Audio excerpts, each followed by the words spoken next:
Is equal to A B sine theta N cap. तो आपको बताएगा कि क्या होता है ये, तो A dot N will be 0 and B dot N will be 0। इसकी बेसिस पे तो एग्जाम्पल दिया था, क्या होता था, R cross F, R cross F equal to कितना होता, टाउ होता। तो यहाँ पे क्या लिख लोगे, तो जो ये आर होगा और टाउ होगा, आपस में क्या होंगे, तो परपेंडिकुलर होंगे, तो इनका डॉट प्रोडक्ट क्या कर देंगे आप, 0। R dot tau will be 0 या F dot tau will be 0। तो कितने लोगों को ये दिख गया, जाके अगर घर पे पिछली क्लास पढ़ा दिया था, क्वेश्चन करोगे तो तुम्हारे एग्जाम में सवाल पूछा होगा, ऊपर में फार्मूला लिखा हुआ R cross F is equal to tau and which of the following is correct. तो हम जानते हैं कि आर एंड टाउ क्या होंगे, परपेंडिकुलर होंगे तो उनका डॉट 0 होगा, और ये भी क्या होंगे, परपेंडिकुलर होंगे तो उनका डॉट 0 होगा। तो ऑप्शन है तो वेरीफाई कर लोगे। समझ में आ गया होगा, जाके देखा था क्वेश्चन बैंक था, ये याद भी है। ओके, तब मैं बोलना चाहता हूँ कि बाकी जो है ये तो पूछ लिया उसने, ये क्वेश्चन उसने पूछ लिया, बहुत पुराना 2008-9 में पूछा है। तो रिमेनिंग जो है कितने इन्फॉर्मेशन और 6 और इक्वेशंस बताया था, सभी पे प्रैक्टिस कर लें। कौन बोल सकता है, मैं बोलना ये चाह रहा हूँ कि आप क्या करते हैं, तो ऐसा तो डेवलप करें। v इक्वल टू कितना होता है, तो किन का कंडीशन लिखोगे, that will v dot w will be 0, r dot v will be 0। तो ऐसे करके बाकी के लिए या तो लिख लें या बोल दें, ये कर लोगे तो तुम्हें याद रहेगा। ये आगे सर्कुलर मोशन पढ़ेंगे, वहाँ भी आपको तो ये क्वेश्चन मिलेंगे ये वाला, specially circular motion v and omega and r। तो इसका ये जो ट्रायंगल है या ये, तो 3 लोगों का जो गेम है, v and omega and r, v equal to omega cross 3 लोगों वाले को क्या बोलते हैं, ट्रायंगल। शाहरुख खान की पिक्चर है तो क्या बोलेंगे उसे, लव ट्रायंगल। क्या बोलते हैं, लव ट्रायंगल। तो लव ट्रायंगल में कंडीशन क्या है इसके लिए, v and omega and r आपस में तीनों म्यूचुअली परपेंडिकुलर होते हैं, v ओमेगा एंड r। यहाँ पे ये तीनों म्यूचुअली परपेंडिकुलर नहीं होते, लेकिन उस केस में स्पेशलिटी है कि क्या होते हैं हुआ, तो v and omega and r तीनों म्यूचुअली परपेंडिकुलर होते हैं। तो तुम वहाँ पे ये भी लिख सकते हो कि r dot w will be 0, वहाँ पे ये भी लिख सकते हो r dot w will be 0। Simultaneously ये भी ट्रू है। लेफ्ट ट्रायंगल का फंडा दे दिया, तुम याद रखोगे, ऐसे नहीं भूल जाओ।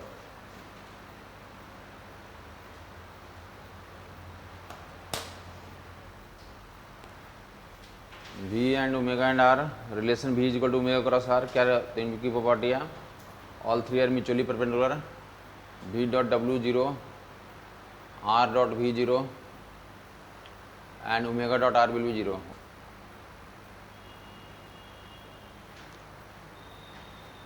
तो बाकी जो रिलेशन कितने बच गए, 5 और बच गया। तो 5 रिलेशन के लिए बोल दो, तुम क्या बोल पाओगे, एक करके स्टार्ट करो। टाउ के लिए बोल दिया, v के लिए बोल दिया, बच्चों के लिए बोल दो, f equal to Q v cross b। तो क्या करेंगे, v dot f will be 0, अब b dot f will be 0। उसमें तीनों म्यूचुअली परपेंडिकुलर नहीं होते हैं, सिर्फ म्यूचुअली परपेंडिकुलर सिर्फ इसी केस में होता है तीनों, ठीक है। बाकी के लिए तीनों म्यूचुअली परपेंडिकुलर, लेकिन डेफिनेटली ये जो है, ये और ये परपेंडिकुलर होंगे और ये क्या होंगे, समझ आई बात। तो मैंने बोले F is equal to Q v cross b, formula सबको याद हो गया होगा। तो वेलोसिटी एंड फोर्स का डॉट प्रोडक्ट 0 होगा, मैग्नेटिक फील्ड एंड फोर्स का डॉट प्रोडक्ट 0 होगा, क्लियर है।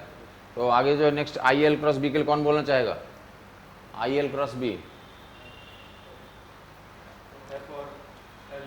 एफ एंड एल का dot product 0, good. F and B का dot product 0, tau is equal to M cross B, tau dot M will be 0, tau dot B will be 0, okay. Tau dot M 0, tau dot B 0, tau is equal to P cross सी,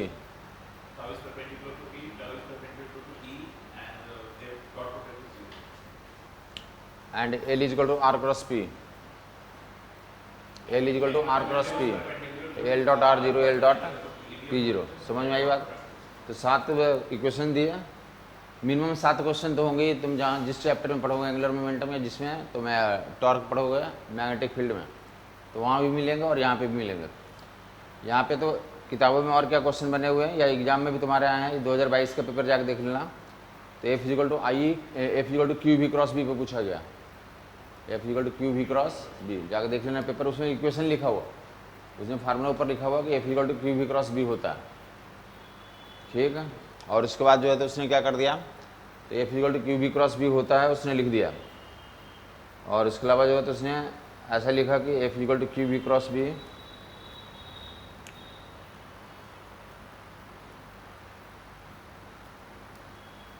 और उसने बोला कि B की value कितनी है हमारी, तो lambda आई plus twice जे plus 7k, और एफ की वैल्यू तो आई प्लस जे माइनस के।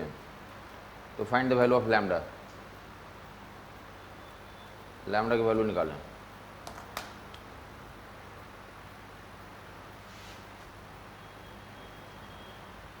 F equal to Q we cross B formula ऊपर लिखा हुआ है, एंड दिया हुआ मैग्नेटिक फील्ड की वैल्यू लैम्डा आई कैप और ट्वाइस जे कैप और 7k कैप, और फोर्स की value I cap plus J cap minus k cap, और बोला कि फोर्स एंड, तो हम जानते हैं अब हमारे तो स्किल आ जाएगा, क्या है स्किल, तो स्किल क्या है हमारे पास, ऑलरेडी हम जानते हैं कि एफ एंड बी क्या होते हैं, तो परपेंडिकुलर होते हैं, मतलब डॉट प्रोडक्ट क्या हो जाएगा 0, तो डॉट प्रोडक्ट 0 कर दोगे, डॉट प्रोडक्ट इसका निकालोगे तो तुम्हें समझ आता है कि इसकी वैल्यू लैम्डा हो जाएगी, इसकी वैल्यू हो जाएगी, और उसकी वैल्यू तो -7 हो जाएगी, तो that will be equal to 0। Solution समझ में आ गया, प्रोसीड्यूर समझ में आ गया, बोला गया कि लैम्डा का वैल्यू निकालना था, हम जानते हैं कि लैम्डा का फंड निकालने के लिए क्या तो ये स्किल तो इस्तेमाल करेंगे, तो इन दोनों का डॉट 0 होगा, डॉट की वैल्यू लैम्डा प्लस 2 -7, ये लैम्डा की वैल्यू कितनी आ जाएगी हमारी 5 आ रहा, कुछ और आ रहा, तो lambda will be equal to 5।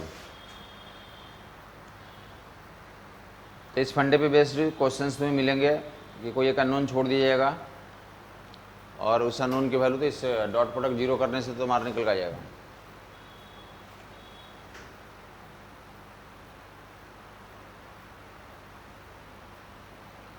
जो नीट 2022 का एग्जाम हुआ था उसमें इस फंडे पे 2 क्वेश्चन आए थे, जो एक्चुअल पेपर में कुछ और सवाल होगा, वहाँ पे जो है ना कि जाओगे तो ये फार्मूला लिखा हुआ, इन तीनों की वैल्यू दिया हुआ, इसकी भी दिया हुआ, इसकी वैल्यू दिया हुआ, इसकी वैल्यू दिया हुआ, तीनों दिए हुए हैं, 2 वैल्यू जो क्वेश्चन में दिया हुआ, तीसरा कहाँ दिया हुआ, ऑप्शन में दिया हुआ, तो वहाँ पे 4 ऑप्शन में एलिमिनेट करना था, क्या करना था, तो बारी बारी से सबसे डॉट लोगे, जिसके साथ 0 हो जाएगा वो आंसर हो जाएगा। समझ में आई बात? जैसे मैं यहाँ पे क्या करता था, तो एक वेक्टर ये लिखता और 4 मैग्नेटिक फील्ड का ऑप्शन देता और बोलते हैं कौन सा मैग्नेटिक फील्ड पॉसिबल है, तो उसके इसमें क्या होता है स्किल अप्लाई करते हैं आप, तो जिनके साथ डॉट 0 हो जाएगा वही क्या हो जाएगा, तो वैल्यू पॉसिबल वैल्यू हो जाएगी।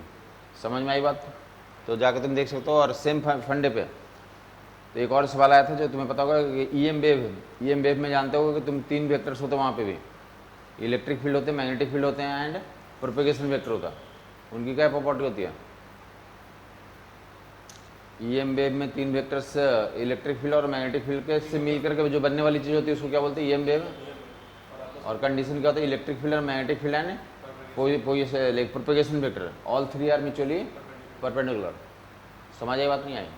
तो उस पर same question, 2 back to back में लगातार 2 क्वेश्चन थे, एक ये थे और उसके नीचे वो था, उसमें भी ये फंडा अप्लाई करना था। समझ आ गई बात? इससे क्या टेस्ट हो जाता है, इस फंडे का तो इंपॉर्टेंस क्यों ज़्यादा, क्योंकि इसमें दोनों टेस्ट हो गया, डॉट प्रोडक्ट का तो लेना और डॉट प्रोडक्ट यहाँ पे लेना, तुम्हें डॉट का चेकिंग हो गई, और क्रॉस प्रोडक्ट का एप्लीकेशन भी है कि क्रॉस प्रोडक्ट का थ्योरी लग रही है और डॉट प्रोडक्ट का तो प्रोसेस कर रहा हो, तो दोनों प्रोडक्ट जो अप्लाई हो गया सेम ही एक ही क्वेश्चन में। समझ में आई बात?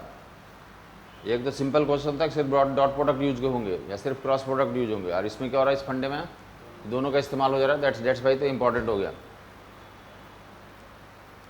जाते हो ना पार्टी वगैरह में तो किसकी डिमांड ज़्यादा होती है, पार्टी वगैरह में जाते हो किसकी डिमांड ज़्यादा होती है, मिक्स वेज का डिमांड ज़्यादा होता है। सिर्फ तुम्हें आलू देगा तो नहीं लोगे, तुम क्या डिमांड करते हो? तो ऐसे यहाँ ये मिक्स वेज है, सिर्फ डॉट के लिए तो कम डिमांड है, सब लोग कर देंगे वहाँ पे। सिर्फ क्रॉस पे रहेगा, सब लोग कर देंगे। इसमें दोनों की टेस्टिंग हो रही है, तो डेट्स वाई दोनों का टेस्ट तुम्हें लेना में आनंद लेता है। जिस तरह से पार्टी में जाते हो तुम मिक्स वेज का आनंद लेते हो, सेम हेयर है। बात क्लियर हो गई? काफ़ी लोग जाते ना, लेकिन केला कोई आजकल नहीं खाता, पता होगा तुम्हें क्या खाता है? अरे वो बनाना शेक पीता है। क्यों ऐसा करता है?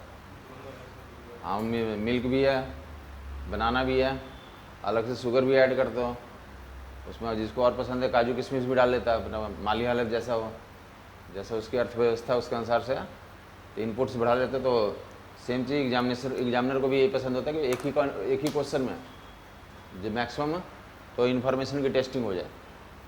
समझ में आई बात? तो इंश्योर करो तुम कर लेते हो। तो क्रॉस प्रोडक्ट में तो ये एप्लीकेशन पे वन मोर फंडा बता दिया, बहुत इंपॉर्टेंट है, बता दिया कि 2022 का पेपर जाकर देख लेना, लगातार 2 क्वेश्चन थे सिर्फ इसी प्रिंसिपल पे। और भी तरीके से इसका आंसर निकल सकते हैं, बट वो लंबा पड़ेगा। जो किताबों में तुम देख लेना, बाकी इस तरीके से बता दिया तो आसान पड़ेगा कि तुम एक ऑप्शन दिए हुए हैं सवाल में और 4 ऑप्शन दिए हुए हैं, तुम तो टेस्ट कर लो डॉट प्रोडक्ट, जिसके साथ 0 हो जाएगा वही तुम्हारा आंसर हो जाएगा। तो नेक्स्ट मूव करते हैं, relation between dot and cross. Dot product and cross product में क्या रिलेशन होता है? Relation between dot and cross.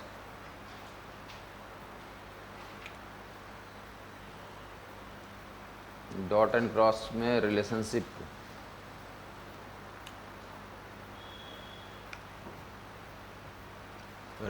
Between dot and cross, तो क्या है? दोनों में हो सकता है रिलेशन, नहीं हो सकता? पहले तो ये बताओ, डॉट एंड क्रॉस में रिलेशन हो सकता है नहीं हो सकता?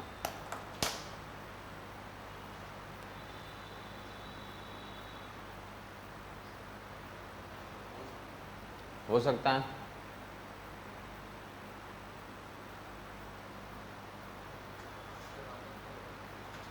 बोलो बोलो। ममता दीदी और मोदी में रिलेशन हो सकता नहीं हो सकता? नहीं हो सकता, हो ही नहीं सकता। ठीक है। दोनों ये नहीं हो सकता क्योंकि ये स्केलर और ये वेक्टर है। ये स्केलर और ये क्या है? वेक्टर है। वेक्टर का वेक्टर से रिलेशन हो सकता है, स्केलर का स्केलर से रिलेशन हो सकता है एक, लेकिन यहाँ पे एक वेक्टर एक स्केलर तो रिलेशन नहीं हो सकता। बट हम रिलेशन डेवलप करना चाहते ही हैं। अगर तुम रिलेशन डेवलप करना चाहते ही हो तो एक कंडीशन अप्लाई कर देना होगा। तुम्हें पता होगा कि जिस ना पब्लिक में तो मोदी साहब लाइक ममता दीदी और मोदी का रिलेशन नहीं हो सकता, वैसे उनका रिलेशन बहुत अच्छा है। समझ आई बात? क्योंकि जस्ट ना मतलब मोस्टली हर मंथ या 15 दिन में तो ममता दीदी मोदी साहब के लिए रसगुल्ला भेजती है वहाँ से, जब मिष्टी दही आता है। तो पब्लिक में तो अच्छा नहीं हो सकता, बट अलग से रिलेशन बन सकता है। अब हमने क्या कर दिया? क्रॉस प्रोडक्ट का मैग्नीट्यूड ले लिया। क्या ले लिया? पहले तो क्रॉस प्रोडक्ट वैसे वेक्टर है, बट मैग्नीट्यूड सिर्फ लेंगे तो मैग्नीट्यूड का रिलेशन बन जाएगा, क्योंकि ये भी मैग्नीट्यूड है और ये भी क्या हमारा है, अब मैग्नीट्यूड कर दिया तो क्रॉस प्रोडक्ट का मैग्नीट्यूड एंड डॉट प्रोडक्ट में रिलेशन बनता है। और रिलेशंस में यदि कंडीशंस कुछ दिए रहेंगे तो उसकी बेसिस पे तो तुम्हें एंगल्स निकालना होगा। मान लिया ऐसे लिखा रहेगा कि डॉट प्रोडक्ट का जो वैल्यू जो है क्रॉस प्रोडक्ट का जो मैग्नीट्यूड है उसके एन मल्टीपल्स है। डॉट प्रोडक्ट का जो वैल्यू है एंड क्रॉस प्रोडक्ट का जो मैग्नीट्यूड है, उन दोनों में आपस में क्या रिलेशन है? तो एन मल्टीपल्स हैं। तो आगे प्रोसीड कर जाओगे तो यहाँ से थीटा निकल के आ जाएगा। डॉट प्रोडक्ट कितना लिखोगे? A B cos theta and A B sine theta, A B cos theta और ए बी साइन थीटा, ये कट आउट कर दोगे।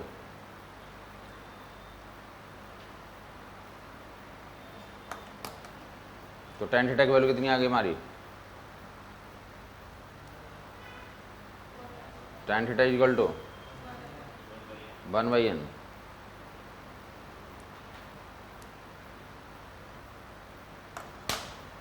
tan theta will be equal to 1/n, theta will be tan inverse 1/n। इस फंडे पे भी तो almost जो है कि 4-5 बार सवाल आए हैं तुम्हारे प्रीवियस ईयर में। आगे यहाँ पे तो पहले tan थीटा की वैल्यू निकालो, मतलब थीटा निकल के आ जाएगा। और आगे क्या पूछा गया, रिजल्टेंट पूछा गया कि दो वेक्टर का रिजल्टेंट बता दो। तो रिजल्टेंट का तो फार्मूला याद होगा लोगों को, यहाँ से थीटा निकाल लोगे, आगे किसका फार्मूला लगा देंगे, रिजल्टेंट का याद होगा लोगों को, a² plus b² plus 2ab cos theta.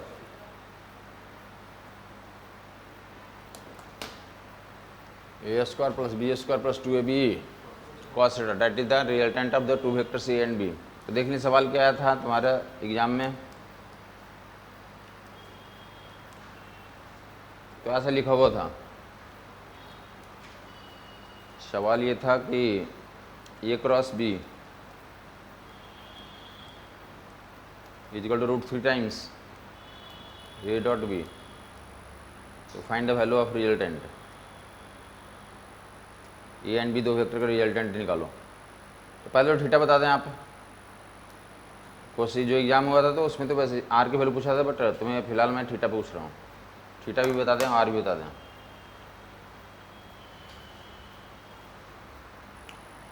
पहले थीटा निकालने, फिर रिजल्टेंट की वैल्यू निकालना।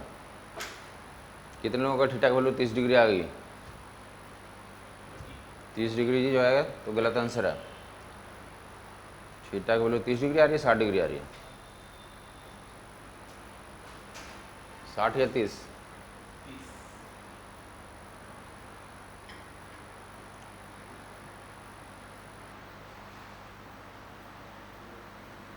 ये लिख दो यहाँ से, A B sine theta equal to कितना हो जाएगा, A B sine theta equal to A B cos theta. तो tan थीटा की वैल्यू √3 आ जाएगी, थीटा की वैल्यू तो 60 डिग्री आ जाएगी। समझ आई कोई बात? क्या नहीं समझ में आ रहा? 30 डिग्री आ रहा है, बोला ये दिया हुआ, ये कंडीशन दिया हुआ, तो तुम्हें कुछ भी याद नहीं रहता तो तुम क्या करो, a क्रॉस b का तो मैग्नीट्यूड तुम्हें पता होता, a क्रॉस b का मैग्नीट्यूड बताओ तुम।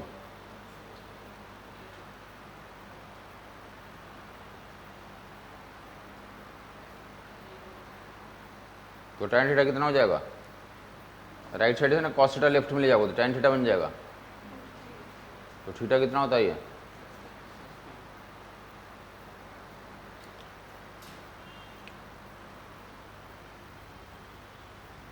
थीटा की वैल्यू 60 डिग्री, तो रिजल्टेंट की value a² plus b² plus 2ab cos 60।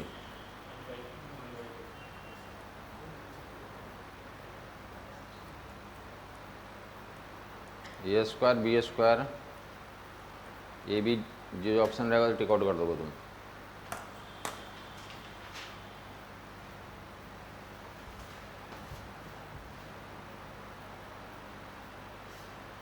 a² plus b² plus ab का रूट कर लोगे। क्या गड़बड़ी हो रही थी?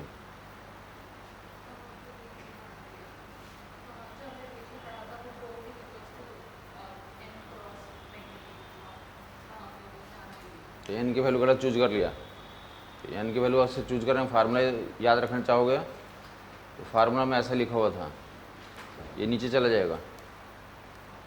तो एन की वैल्यू कितना, अगर फार्मूला से करोगे तो एन की वैल्यू कितना पिकअप करोगे, एन की वैल्यू 1/√3 पिकअप करोगे। अगर फार्मूला इस्तेमाल करना चाहोगे तो फार्मूला, अगर तुम्हें कोई फार्मूला यूजुअली याद नहीं रहता, प्रोसेस याद रहेंगे तुम्हें, तो फार्मूला ये दिया था a dot B equal to कितना, n times a cross b का मॉड, मतलब a क्रॉस b का इसके अलावा जो वैल्यू होगा उसको n बोलते हैं। इसके अलावा यहाँ पे कितनी वैल्यू है, तो 1/√3, तो tan थीटा की वैल्यू 1/√3 लिखो, tan थीटा तो √3 आ जाएगा, थीटा 60 वहाँ से भी आएगा।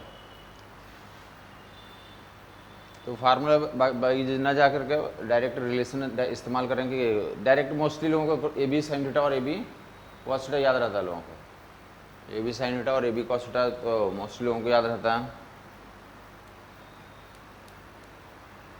तो रिलेशन के बेसिस पे तो एग्जाम्पल समझ में आ गया होगा। चलिए तो वन मोर प्रैक्टिस कर लें। बहुत उससे भी आसान दे रहा हूँ, देखते हैं इस बार जल्दी से कौन आंसर दे रहा है। सवाल जो है तो उससे भी आसान दे रहा हूँ, जो सवाल दिया है वही निकालना क्या है, रिजल्टेंट ही निकालना। निकालना क्या है, रिजल्टेंट निकालना, और कंडीशन इतना दिया हुआ, बहुत ही आसान दिया हुआ।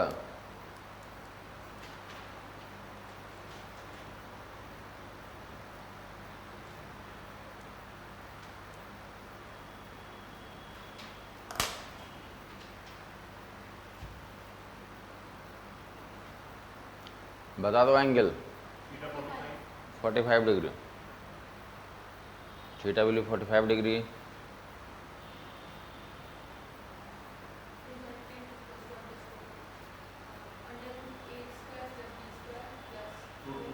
√2 है भी।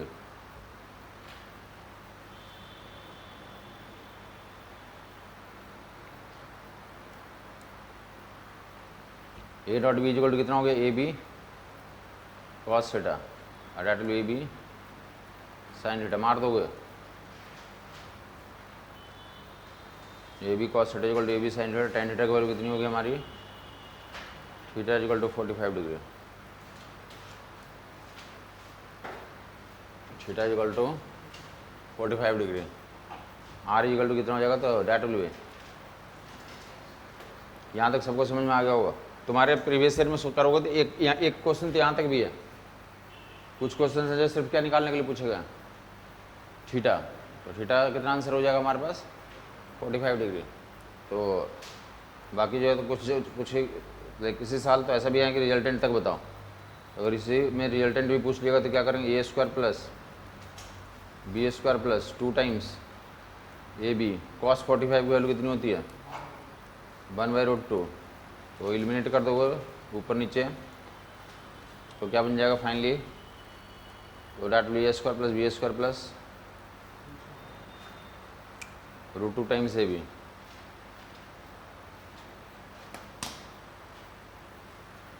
ए square plus B square plus √2 times ए बी, डन। तो एक तो रिलेशन दिखा दिया कि ऐसे सवाल होंगे आपस में, टेन थीटा की वैल्यू 1/n हो जाती है। दूसरा क्या दिखा रहा हूँ, तो देखो A dot B is equal to कितना फार्मूला हमारे पास, ए बी कॉस थीटा और ए क्रॉस बी का मॉडुलस, तो ए बी साइन थीटा। ये साइन थीटा कॉस थीटा कैसा है, इतिहास में तुमने कभी ऐसे पेयर सुना होगा, लैला मजनू का पेयर सुना, लैला मजनू नहीं सुना आज तक। अच्छा रोमियो जूलियट तो सुना होगा, दोनों सुना, गुड। तुमने सुना ही नहीं सुना, सुन रखा, क्या सुना, लैला मर गई थी मजनू, ये दोनों खत्म।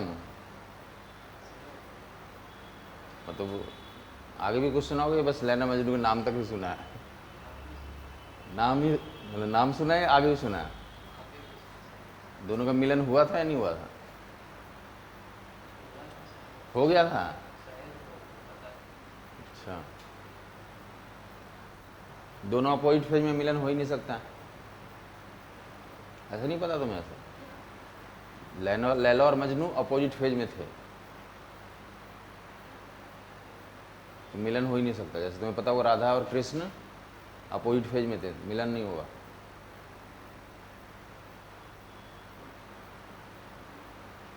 तो साइन और कॉस क्या है, लैला और मजनू की जोड़ी है। जैसे वहाँ पे लैला मजनू, कभी भी तुम जाओगे एग्जाम्पल दोगे कि मैं लैला की तरह हूँ या मजनू हूँ, तो तुम अफेयर करोगे ना कभी लाइफ में, तो तुम किसका एग्जाम्पल दोगे, लैला मजनू का ही। तो सेम चीज़ यहाँ पे मैं बोलना चाहता हूँ कि फिजिक्स में जब भी एग्जाम्पल देंगे तो किसका देंगे हम लोग, साइन थीटा और कॉस थीटा का। और साइन थीटा और कॉस थीटा में जो रिलेशन होगा तो पूरे फिजिक्स में हम लिया करते रहेंगे। जब भी साइन थीटा कॉस थीटा आएगा तो हम इसको एक काम तो पक्का ही करेंगे, स्क्वायरिंग एडिंग करूँगा। एक काम क्या करूँगा, स्क्वायरिंग एडिंग। मैं पूरे फिजिक्स में जब भी आएगा, मैं स्टोरी सुनाया हूँ, क्यों सुनाया हूँ। तुम ये सोच रहे हो कि मास्टर का भी मिलन नहीं हुआ इसलिए सुना रही है, इसलिए मैं नहीं सुना रहा हूँ। जैसे तुमने सुना होगा ना कि इंडिया पाकिस्तान में लड़ाई हुई तो स्ट्राइक किया गया, उसका नाम कुछ दिया गया। क्या नाम दिया गया? नाम क्यों दिया गया?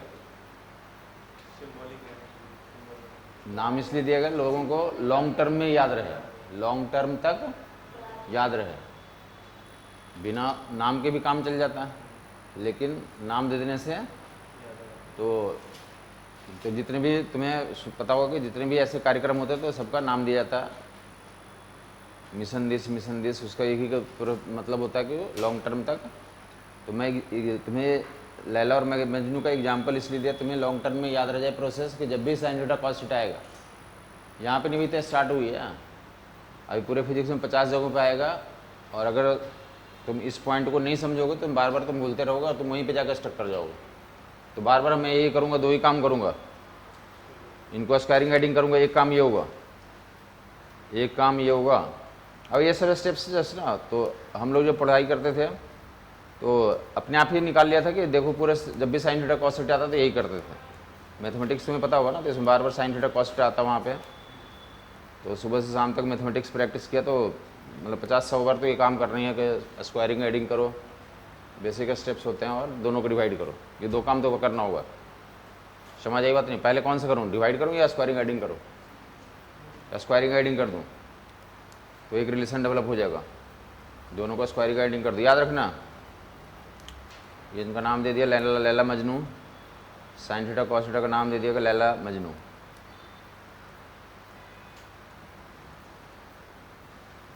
ए क्रॉस बी का मॉडुलस का square plus A dot B का स्क्वायर इक्वल टू कितना? A square B square.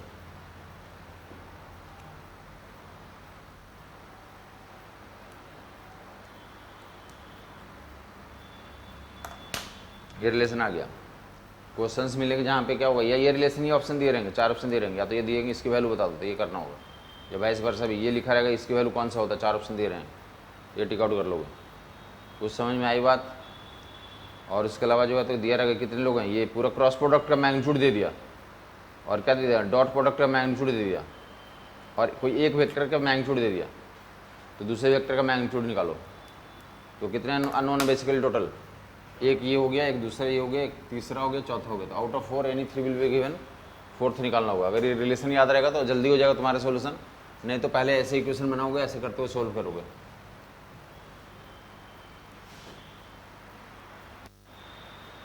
किसकी वैल्यू निकालनी है, तो किसी की भी वैल्यू निकालनी होगी। 4 लोग हैं, कोई 3 गिवन होगा, फोर्थ निकालना होगा।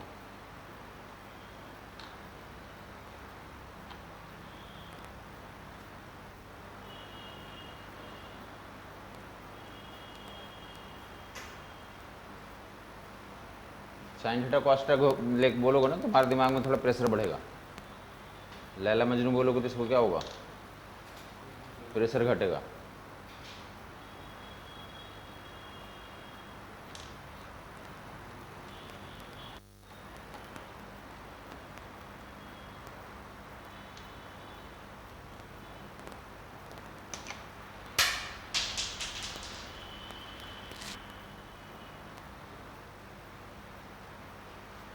क्लियर हो गया लोगों को? तो वैल्यू पुटिंग का सवाल देख लिया। बाकी यहाँ से दोनों को डिवाइड करके tan थीटा भी निकाल लो। कितना आ जाएगा tan थीटा? 1/2 कर दो, 1 और 2 का रेशियो लो, जल्दी लो। 1/2 विल बी इक्वल टू, तो ये उड़ जाएगा। tan थीटा की वैल्यू कितनी आ गई? तो ए क्रॉस बी का मॉड ऊपर में लिखो और ए डॉट बी नीचे लिख डालो। तो dot value will be this. तो tan थीटा की वैल्यू ए क्रॉस बी का mod by A dot B.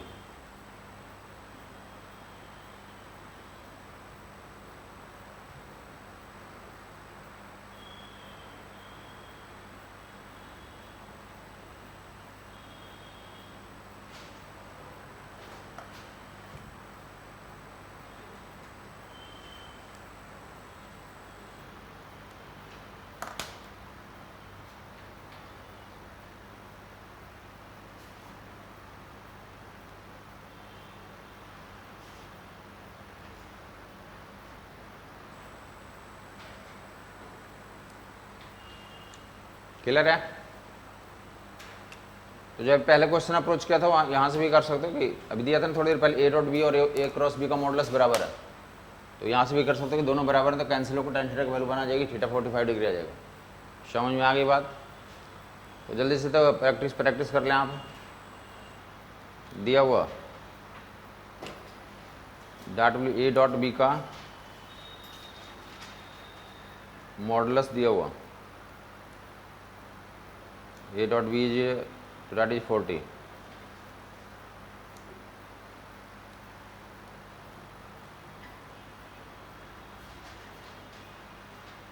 और ए का मैग्नीट्यूड दिया हुआ,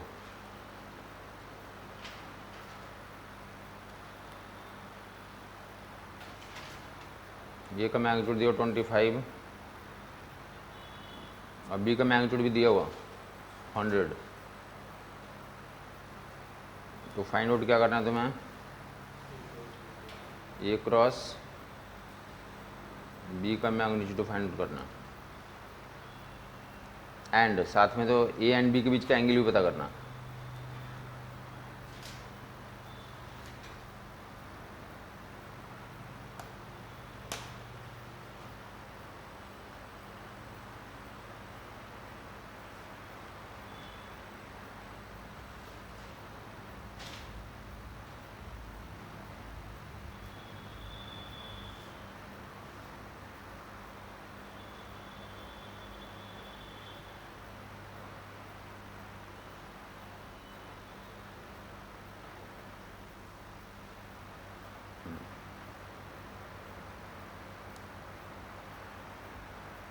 एक मिनट इसको थोड़ा चेंज कर लें, इसको ऐसा कर लो, 5 और 10 कर लो।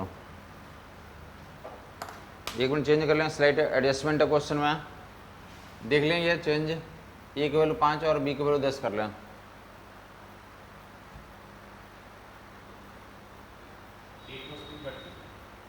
ए क्रॉस बी 30, एनओडी एल्स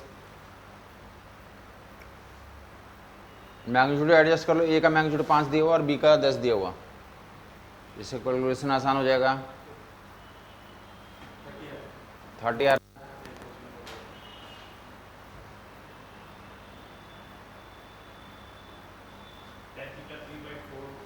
tan थीटा 3/4 ओके।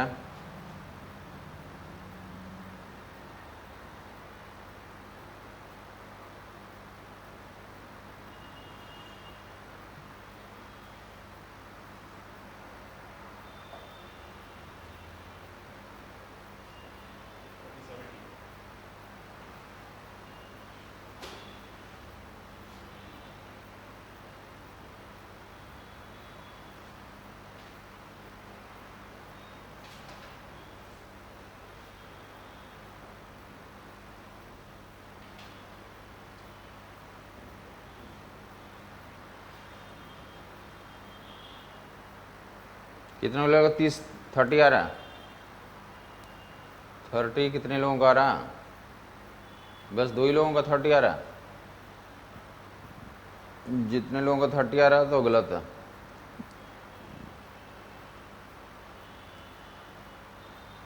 चार ऑप्शन रहेंगे। tan की वैल्यू 53 डिग्री आ रही है, और ए क्रॉस बी का मैग्नीट्यूड कितना आ रहा है? 30। देख लें 30 वालों का आंसर गलत है। क्या था फार्मूला? तो ए डॉट बी का मैग्नीट्यूड का स्क्वायर 40 का स्क्वायर हो गया, प्लस ए क्रॉस बी का मैग्नीट्यूड का स्क्वायर इजिकल टू कितना? ए स्क्वायर बी स्क्वायर, तो 25 और 100 हो जाएगा। तो ए क्रॉस बी का मैग्नीट्यूड कितना हो गया हमारे पास? तो 900 आ जाएगा। तो ए क्रॉस बी का वैल्यू कितनी आ जाएगी मैग्नीट्यूड की? तो answer will B that will B 30 नहीं आएगा, क्या आएगा हमारे पास? ±30। अब ये मैं इसलिए बोल रहा हूँ क्योंकि जब एग्जाम में जाओगे, ये पहला ऑप्शन कितना दिया रहेगा? 30, और दूसरा क्या दिया रहेगा? -30, और तीसरा ऑप्शन क्या दिया रहेगा? बोथ या बोथ ना दे करके बोथ ए एंड बी लिखा रहेगा। अब चौथा ऑप्शन नन ऑफ दीज, तो अगर पहला ऑप्शन तुमने 30 टिक कर दिया तुम्हारा गलत हो जाएगा। समझ में आई बात? तो केयरफुली नोटिस कर लोगे। जहाँ जो एग्ज़ाम में पूछा भी गया था, जो हमसे भी पूछने आया था, तो उसने भी कितना आंसर करके आया था 30, और वही लेके डाउट आया था कि सर उसने तो आंसर ±30 दिया। इसलिए तुम्हें यहाँ पे दिखा दिया कि तुम्हारे एग्ज़ाम में भी तुम प्रैक्टिस पर एग्ज़ाम देते हो, तुम्हारे एग्ज़ाम में भी आएंगे। अगर +30 टिक आउट करोगे तो क्या हो जाएगा? वो आंसर क्या होगा? ±। क्लियर बात हो गई? और एंगल निकालोगे तो एंगल के लिए क्या यूज करेंगे? A dot B equal to कितना था हमारे पास? 40 AB cos theta equal to कितना हो गया हमारा? तो कॉस थीटा की वैल्यू कितनी आ जा रही है? कॉस थीटा की वैल्यू 4/5। यहाँ तक समझ में आ गया होगा लोगों को? कॉस थीटा की वैल्यू एंगल यहाँ से ही निकल जाएगा। A dot B equal to 40 दिया हुआ ना, A B cos theta formula था, ए की वैल्यू दिया हुआ, बी की वैल्यू दिया हुआ, तो कॉस थीटा की वैल्यू कितनी आ गई हमारी? 4/5। तो थीटा कितना टिक आउट करोगे? तो थीटा वैल्यू 37।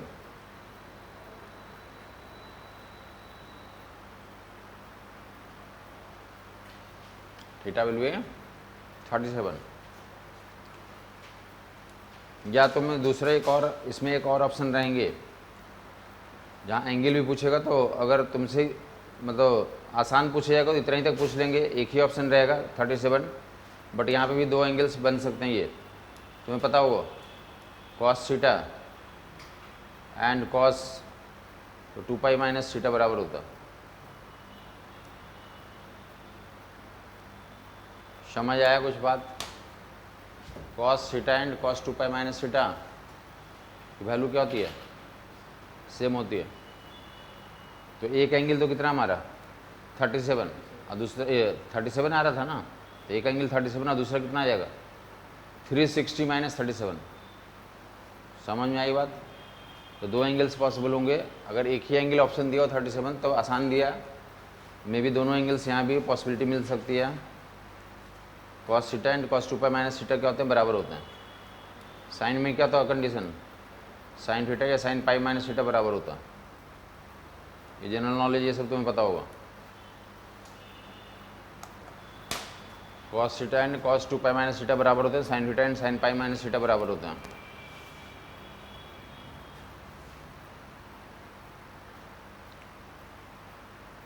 तो वहाँ पे एक एंगल तो आंसर क्या होगा 37, और दूसरा क्या एंगल हो जाएगा 360 माइनस 37। तो दो पॉसिबिलिटी बनेगी, कॉस 37 या कॉस ओके 360 माइनस 37, तो बोथ विल बी सेम। तो कितना आ जा रहा फाइनली? है थीटा की वैल्यू 37 है, या दूसरा वैल्यू कितनी आ जा रही है 300 323 या 33 23 या 33? यस 23। ओके, तो दो एंगल्स पॉसिबल हो जाएगा। डन हो गया वो लोगों को? तो वन मोर दे रहा हूँ, जल्दी से प्रैक्टिस कर लें। बस स्लाइट ही वैल्यू चेंज कर दे रहा हूँ, बाकी सारी वजह से प्रैक्टिस के लिए दे रहा हूँ। तो इस पर ये वैल्यू दिया हुआ,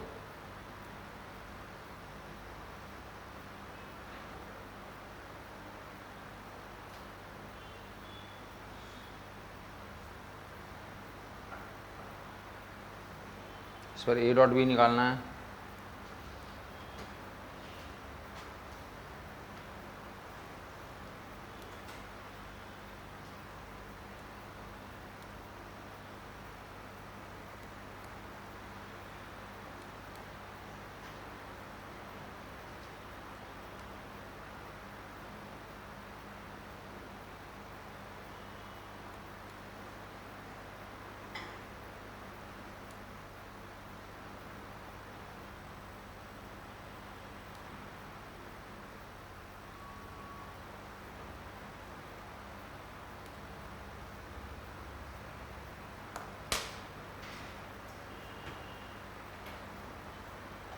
तो ए डॉट बी की वैल्यू बतानी है और दूसरा जो थीटा की वैल्यू भी बतानी है।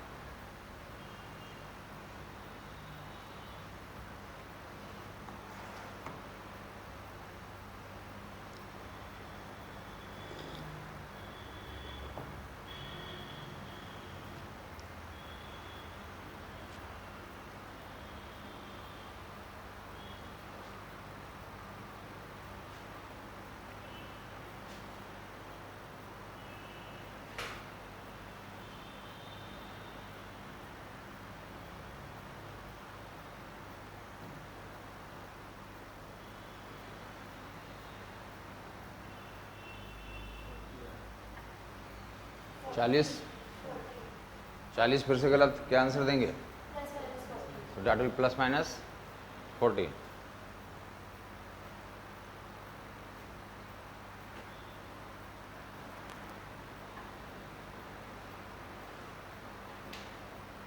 थीटा कितना आया? 2 एंगल निकाल रहे हो ना? ओके।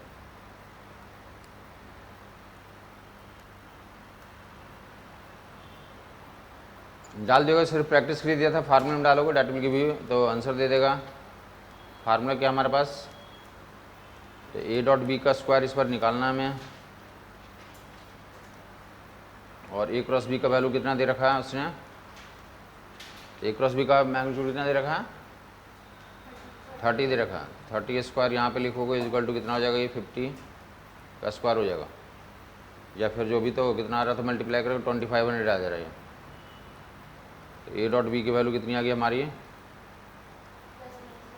तो डेट विल बी 1600, या ए डॉट बी का तो वैल्यू जो आएगी तो प्लस माइनस, तो इंश्योर करोगे दोनों वैल्यूज तुम तो लेके चलते हो। मोस्टली जो है ना, ये अगर ये एग्जाम में सवाल रहेगा तो जो एग्जाम देने गया सब लोग कितना +40 तो मोस्टली लोगों निकाल लेगा। समझ में आई बात? नहीं आई? +40 तो मोस्टली स्टूडेंट जो वहाँ एग्जाम देने जाएगा, जो भी तो साल भर पढ़ाई करके गया, निकाल लेगा। लेकिन उनको क्या करना है, तो जो तुम्हारा नीट का एग्ज़ाम होता है तो सिलेक्शन का एग्ज़ाम होता है या रिजेक्शन का एग्ज़ाम होता है? रिजेक्शन का एग्ज़ाम होता है, जहाँ पे ज़्यादा जनसंख्या होती है उसमें क्या करते हैं हम लोग, तो पता होगा ना कि 16 लाख लोग एग्ज़ाम देते हैं। सिलेक्शन जो है कि कितने लोगों का होता है? 10, 20, 30 हज़ार ले लो, 50 हज़ार ले लो, ऐसे लोगों का सिलेक्शन होता है। तो बाकी 15.5 लाख लोगों को हम क्या करते हैं? फेंकते हैं, रिजेक्ट करते हैं। तो जहाँ पे रिजेक्शन का एग्ज़ाम होता है तो उसमें रिजेक्ट करने के लिए तो सिलेक्ट करना होता है तो +40 तक पूछेंगे। जो तुम्हारा बोर्ड का एग्ज़ाम होगा तो कहाँ तक पूछेंगे वो? +40, क्योंकि वहाँ उनको सिलेक्ट करवाना, उन्हें क्या करना? सिलेक्ट करना। तुम्हें पता होगा कि बोर्ड के एग्ज़ाम में तो सरकार चाहती है कि मैक्सिमम लोग क्या हो जाएं? पास हो जाएं। इससे क्या फ़ायदा होगा? अरे सरकार को फ़ायदा होगा इससे। सरकार को फ़ायदा होगा कि देश का नाम होगा कि सभी लोग पढ़ गए, सभी लोग क्या हो गए? लिटरेट में आ गए। समझ आई बात? लेकिन जब यहाँ की बात आ रही है तो सब लोग सिलेक्ट नहीं करना है, सबको क्या करते हो? रिजेक्ट करते हैं। तो +40 तक सिलेक्शन होता है, और ±40 में क्या आ जाएगा, तो कुछ ही लोग सिलेक्ट होंगे, बाकी लोग रिजेक्ट हो जाएंगे, बाहर हो जाएंगे। तो यही वाला स्टेप है। ये कोई सिंपल सा गलत है, क्योंकि वो लोग भी कर सकते थे केयरफुली, अगर होते केयरफुल होते तो वो लोग भी कर सकते थे। समझ आई बात नहीं आई? क्योंकि बचपन में सिखाया जाता है कि जब स्क्वायर क्वांटिटी की वैल्यू आ रही है तो बाद में लिखोगे तो क्या लिखोगे? तो प्लस माइनस। तो वो शुरू से वो सीख रहा है और वो करके आएगा, तो समझो कि वो क्या है, तो वो केयरफुल है, वो सही प्रोसेस है। क्योंकि इसके बेसिस पे तो टेस्टिंग क्या हो जाती है कि जो तुम डॉक्टर बनोगे, तो डॉक्टर बनोगे तो ऐसा नहीं कि तुम अधूरा इलाज करते हो। समझ आई बात नहीं? +40 लिखना क्या है? अधूरा काम करना होगा। +-40 जो करेगा तो क्या होगा? कम्प्लीटनेस किया हुआ है, टोटलिटी में काम किया। तो ऐसे लोगों को मौका मिलेगा तुम डॉक्टर बनो। तो क्या बन रहा है हमारे पास? ए डॉट बी के लिए तो एंगल निकालने के लिए जाओगे तो कितना बन रहा है हमारे पास? ए क्रॉस बी का मॉड दिया था इस पर, ए क्रॉस बी का मॉड दिया था, कितना दिया था? 40, 30। तो 30 तो कितना आ रहा था? तो साइन थीटा की वैल्यू कितनी आ रही है? साइन थीटा की वैल्यू 3/5। तो थीटा की वैल्यू कितनी आ गई हमारी? 37, या π - 37 कर लो। 37 भी होगा और पाई माइनस, तो दूसरा एंगल कौन सा हो जाएगा 180 माइनस 37, दैट विल बी 143। तो डन हो गए, दोनों एंगल भी निकाल लिए, ये भी कर लिया, रिलेशन डॉट एंड क्रॉस में कर लिया। मजा आया होगा तुम्हें डॉट एंड क्रॉस में रिलेशनशिप। तो डायरेक्ट नहीं हो सकता, मैग्नीट्यूड में रिलेशनशिप हो सकता है, और दिखा दिया, एग्जाम्पल भी दिखा दिया आपको करके। तो dot product and cross product multiply करना भी सीख लिया। बताया था कि कौन सा प्रोसेस पढ़ेंगे हम लोग, दो वेक्टर्स का, तो रिजल्टेंट निकालना, साइन थीटा या साइन पाई माइनस थीटा बराबर ही होता है। लेकिन अगर हम इसको a डॉट b से करते तो cos लेते, तो फिर उसमें तो प्लस माइनस आ जाता ना यहाँ पे, जैसे साइन कॉस 37 लेते तो प्लस वाला आता, अब कॉस ये वाला लेते हैं तो माइनस वाला आ जाएगा। जैसे तुम्हें पहले एंगल निकालते हैं ना, तो एंगल 2 आएगा। अब हम a डॉट बी निकालेंगे तो ए बी कॉस थीटा करेंगे, तो एक बार ए बी कॉस थीटा में ये लिखेंगे तो प्लस में वो वैल्यू आ जाएगी ए डॉट बी की, और ए बी कॉस थीटा जब ये लोगे तो कॉस थीटा की वैल्यू किस में, A B into cos 143 negative में आ जाएगा। फॉर एग्जांपल अगर हम इसको cos थीटा फाइंड करते, हाँ कॉस, यहाँ पे हमने sin थीटा फाइंड किया, अगर मैं कह रही हूँ कि अगर हम cos थीटा फाइंड करते तो 4/5 आती, कॉस थीटा फाइंड आउट करते तो 4/5 आएगी। थीटा 37 हो गया। अब cos theta is equals to cos 2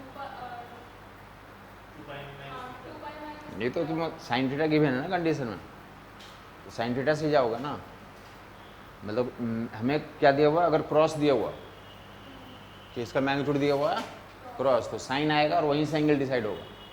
ऐसा नहीं तुम आगे उस चीज़ को चैनलाइज करके कुछ और रिजल्ट बना दो। समझ में आई बात, नहीं आई?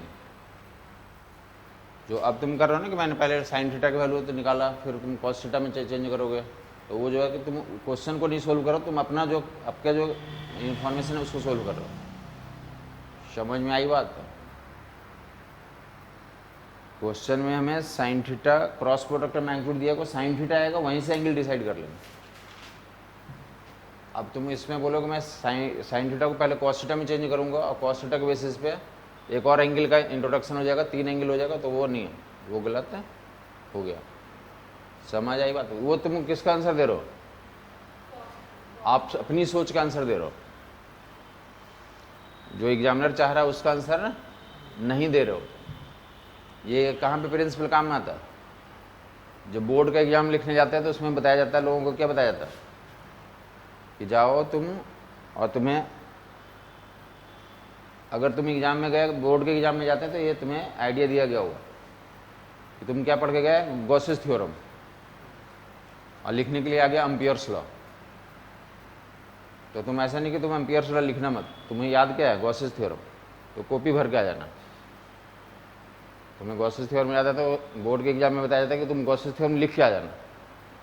एग्जामिनर को दया में आ गया तो तुम्हें नंबर दे देगा 1-2 नंबर के, चलो एम्पियर्स लॉ तो नहीं आता लेकिन इसको क्या आता है, गॉस थ्योरम आता है।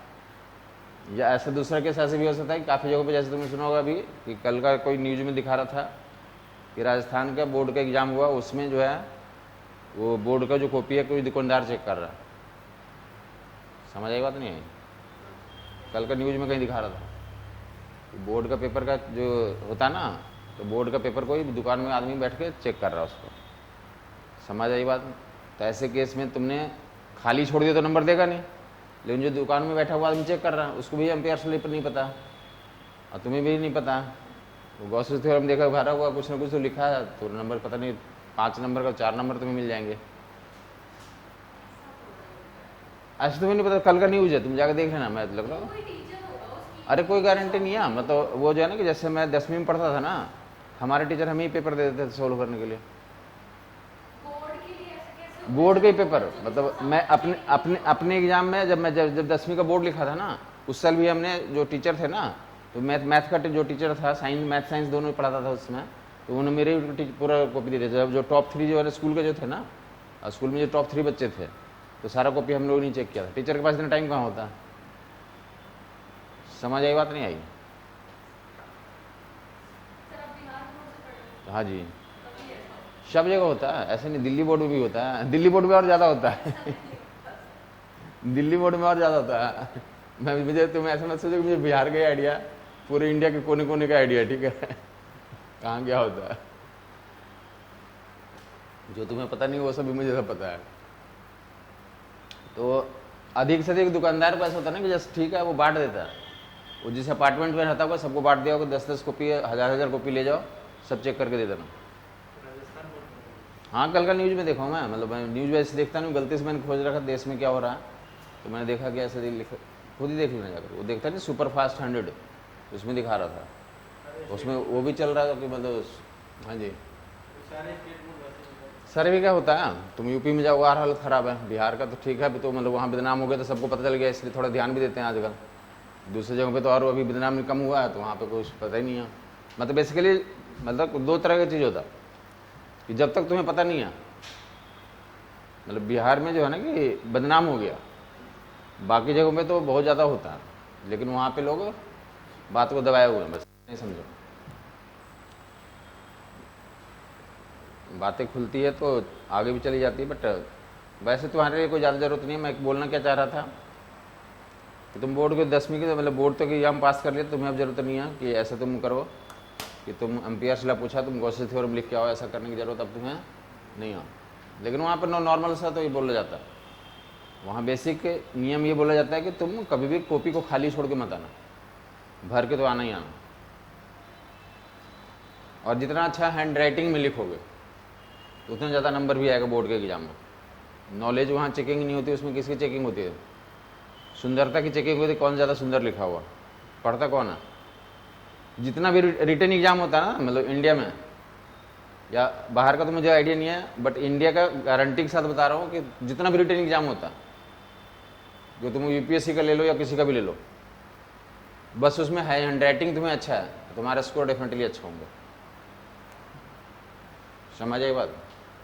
मैं एक बार यूपीएससी का तैयारी कर रहा था और उसमें जो है ना कि सिलेक्शन में मतलब कौन सा कोई यूपीएससी का एग्जाम लिखा था, उसमें पॉलिटिकल साइंस और पॉलिटिकल क्वेश्चन थे। मैंने क्या लिखा था मुझे खुद याद नहीं है, ठीक है लेकिन हमारे उसमें हाईएस्ट नंबर आ गए थे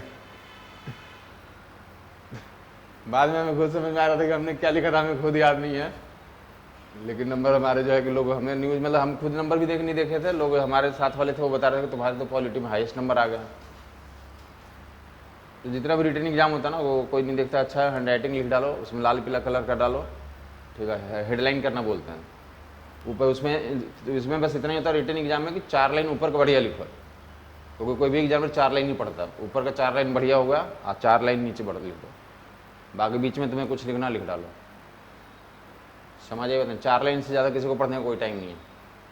चलें आगे देख रहे हम लोग। तो डॉट एंड क्रॉस के बारे में तुमने देख लिया, आगे मूव करोगे तो क्या करें, तो कुछ रिजल्ट्स दे रहा हूँ जो कि आगे तो फिजिक्स में हमें काम आएंगे। तो रिजल्टेंट वेक्टर जीरो कब कब होता है वो कैसे याद रख लें। रिजल्टेंट वेक्टर जीरो, ये रिजल्ट भी हम काफ़ी जगहों पे इस्तेमाल करेंगे। रिजल्टेंट वेक्टर जीरो कब कब होता है, रिजल्टेंट वेक्टर की वैल्यू कितनी होनी चाहिए? 0 होनी चाहिए। रिजल्ट ये है, एक सवाल है minimum number vectors, minimum number of vectors to produce zero resultant, minimum number of vectors to produce zero resultant.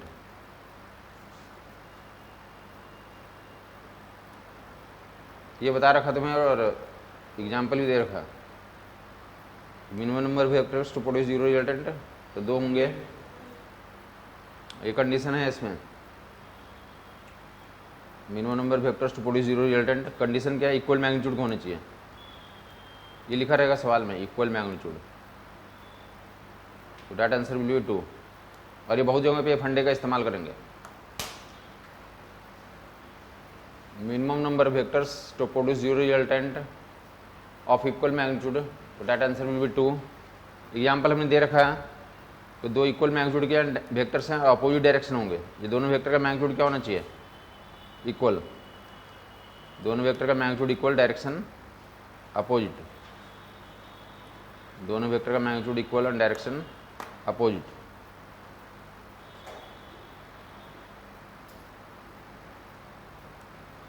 एक 180 डिग्री पे होंगे। ऑलरेडी टेबल बनवाया तो प्रूव कर रखा, डिफरेंस जहाँ पे पढ़ाया। याद है टेबल किसी का? डिफरेंस का टेबल 2f और 2b sine theta by 2। 0 degree पे डिफरेंस 2f होता है, 0 डिग्री पे 0 होता है, और 180 पे कितना हो जाता है? डबल हो जाता है। और रिजल्टेंट का टेबल, ये रिजल्टेंट की बात कर रहे हैं। तो रिजल्टेंट में याद होगा, तो रिजल्टेंट और सबको याद होगा। रिजल्टेंट कितना? 0 पे 0 और 60 पे रूट 3f। 60 पे कितना? और 90 पे कितना? और 120 पे f, और 180 पे 0। यही केस है। इक्वल इक्वल मैग्नीट्यूड के दो वेक्टर्स होंगे तो रिजल्टेंट कितना बन जाएगा? 0। एग्जाम्पल दे दिया, वहाँ पे भी बता दिया था, रिजल्ट को वहाँ भी हाईलाइट कर दिया था। और ये कहाँ पे इस्तेमाल होगा?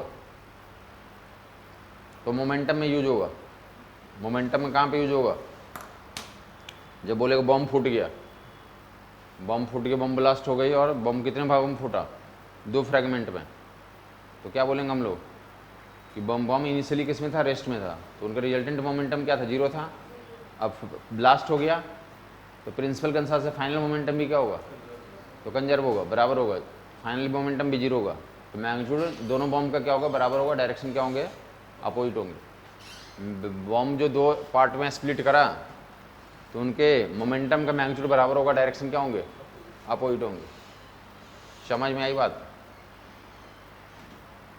मोमेंटम का मैग्नीट्यूड बराबर और डायरेक्शन अपोजिट, तो वहाँ पे रिजल्ट का यूज होगा। तो नेक्स्ट इसी में तो कंटिन्यू करें। तो इस केस में अनइक्वल मैग्नीट्यूड पूछा जाएगा, तो 3 हो जाएंगे केस। यही रिजल्ट रहेगा, लेकिन इसमें इक्वल मैग्नीट्यूड ना रहेगा, क्या लिखा रहेगा? Minimum number vector to produce 0 resultant. Unequal magnitude, unequal magnitude, minimum number vectors to produce 0 resultant. Condition के अनइक्वल मैग्नीट्यूड, तो क्या होंगे? 3 होंगे। 3 क्यों? अनइक्वल मैग्नीट्यूड है, मैग्नीट्यूड इक्वल नहीं है, तीनों का मैग्नीट्यूड अलग अलग है। हमें नलीफाई करना, तो क्या करें? 3 लोग हैं तो किसी 2 का रिजल्टेंट पहले निकालोगे, तो 2 का रिजल्टेंट कितना आएगा? एक के बराबर जाएगा, किसी तीसरे के बराबर जाएगा। समझ नहीं आ रही बात? बोला कि कम से कम 0 करने के अनइक्वल वाले होंगे तो कितनी की जरूरत पड़ेगी? तो 3 की जरूरत पड़ेगी। तो मान लिया कि ये 2 हैं, तो इनका रिजल्टेंट कुछ आ जाएगा, इन दोनों का रिजल्टेंट आएगा, उसको अपोजिट डायरेक्शन तीसरे को लगा देंगे। समझ नहीं आई बात? ये तीनों कैसे मैग्नीट्यूड के हैं? अनइक्वल। तो मैं अनइक्वल में 0 करने के लिए जरूरी है कि इनका रिजल्टेंट जो आएगा उसके अपोजिट में तीसरे को तो अरेंज कर दे, तो नेट क्या हो जाएगा? हमारी वैल्यू 0 हो जाएगी।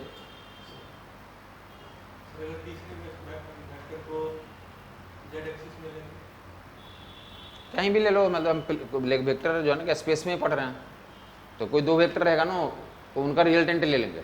कैसे भी 2 वेक्टर है तो उनका कुछ रिजल्टेंट आएगा। 2 वेक्टर अगर xy प्लेन में तो उनका रिजल्टेंट xy में आएगा। और तीसरा अगर हमें रिजल्टेंट 0 करना ना, हम कैसे एडजस्ट करेंगे? हमारे हाथ में। तो उसमें 3 में फिर नहीं होता। हाँ बोल रहा हूँ, वो अगला केस आएगा कि अगर वो तीनों डिफरेंट प्लेन्स में, तो उसमें 4 के आंसर हो जाते हैं। तो अभी हमें अपनी तरफ से करना है ना, तो हम बोल रहे हैं कि दोनों एक प्लेन में, तो हमें 0 करना, तो पहले इन दोनों का रिजल्टेंट आएगा, उसका अपोजिट में तीसरा एडजस्ट करेंगे तो हमारा 0 हो गया। समझ आई बात? तो कभी तो कंडीशन जो है कि हमारे अनइक्वल वेक्टर हैं और क्या है हमारे, तो प्लेन में है, तो 3 की जरूरत होती है। और इसी नेक्स्ट रिजल्ट आता है कि हमारे पास minimum number of vectors to produce 0 resultant, unequal magnitude भी है और डिफरेंट प्लेन्स में है, तो उसके इसमें आंसर क्या होता है? 4 हो जाता है। अनइक्वल मैग्नीट्यूड, साथ में क्या कंडीशन लिखा हुआ है? तो डिफरेंट प्लेन्स, डिफरेंट प्लेन में भी है, तो आंसर विल बी 4। क्योंकि x/z में 3 लोग हैं तो उनका रिजल्टेंट निकालोगे, और चौथे को एक और चाहिए हमें नलीफाई करने के लिए। 3 डायरेक्शन हमें पढ़ना है, x/z 3 तो कोऑर्डिनेट्स तुम्हें पढ़ना है, 3 डायरेक्शन तुम्हें पढ़ना है। वैसे टोटल डायरेक्शन होते कितने हैं? पढ़ना में 3 ही है, वैसे से होते कितने हैं? 12। टोटल कितने डायरेक्शंस कंसिडर किया था? 12। बाकी साइंस ने रिसर्च कहाँ तक किया है? साइंस ने मैं तो 8 तक रिसर्च किया है कि डायरेक्शन कितने होते हैं? 8 होते हैं। बट जाओगे तो वैसे नेचुरली जाओगे तो नेचुरल तो जो तुम्हें सुना होगा ना कि नेचुरल प्रोसेस में अलग है। जैसे सुना होगा सूरज तुम्हें दिखाई देता है एक, समझ में आई बात? वैसे लोगों ने काउंट किया कि कुछ रिसर्च में आया होगा कितने सूरज होते हैं। अब वैसे जाओगे तो सूरज हैं कितने? इनफाइनाइट। जो नेचर में जो भी चीज़ें हैं तो कोई फाइनाइट है ही नहीं, सभी क्या है? इनफाइनाइट है। चलें फिलहाल जानो कि आपको जाना है सूरज एक ही होता है, ऐसे नहीं घर पे जाकर बोलना शुरू करो कि सूरज तो इनफाइनाइट है, तो फिर तुम्हें पागल घोषित कर दिया जाएगा। ठीक है, एक दिखता है एक ही मानेंगे। अरे स्टार्स तुम्हें पता है ना, स्टार्स कितने होते हैं? इनफाइनाइट होते हैं। सन ही सन सूरज भी एक स्टार ही है। समझ आई बात? नहीं है ये तो स्टेटमेंट पढ़ा ना ज्योग्राफी के, सन इज ये स्टार। तो बस ऐसे तो स्टार्स तो बहुत हैं, तो सन भी बहुत हो गए। चलें फिलहाल तो छोड़े इन से बातों की, इतना ये तो आपको रिजल्टेंट याद रखना है। तो 2 3 4 का फंडा याद हो गया? 2 3 4 का फंडा क्या क्या हुआ? 2 3 4 minimum number of vectors of equal magnitude to produce zero resultant, that will be 2, unequal magnitude that will be 3, and in different plane that will be 4। तो 2 3 4 का फंडा याद हो गया तुम्हें। तो नेक्स्ट फंडा में जा रहे हैं हम लोग, n वेक्टर्स। अब कितने रहेंगे? 2 3 4 तो हो गया, अब कितने ऐसे 5 6 7 8 9 10 कितने भी हो सकते हैं, ऐसे कितने ले लें हम लोग? n vectors. और कंडीशन क्या है? n वेक्टर्स होने चाहिए। n वेक्टर्स साथ में क्या हमारे? Equal magnitude. n वेक्टर्स हैं इक्वल मैग्नीट्यूड है। तीसरा कंडीशन क्या हमारे? तो सिमेट्रिकल होने चाहिए।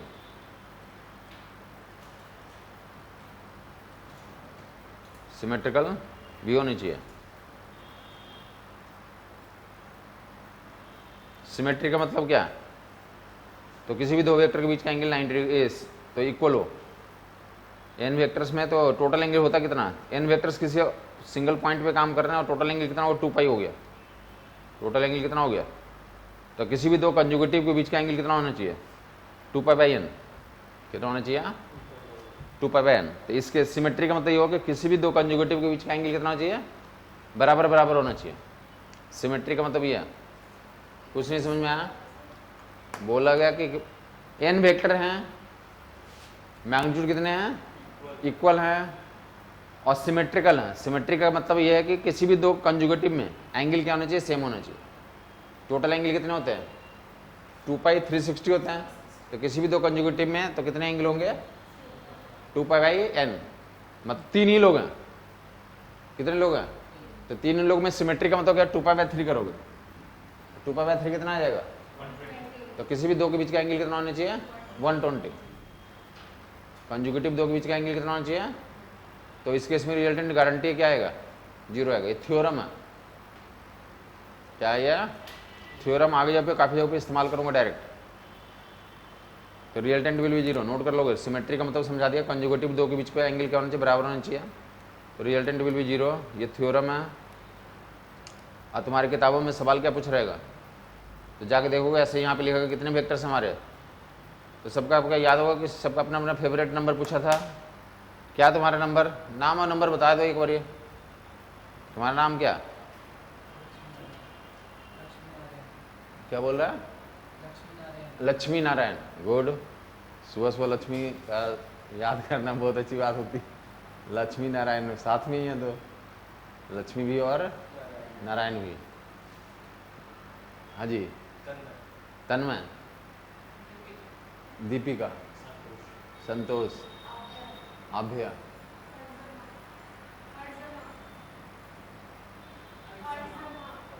अर्जमा, अर्चना या अर्जमा? अर्जमा, निशांत, हर्षिता। साथ में अपना अपने एक फेवरेट नंबर भी होगा। तो अपने नंबर कुछ बताया था? 5। इनका वजह से फेवरेट नंबर क्या है? 5 है। 1, 28,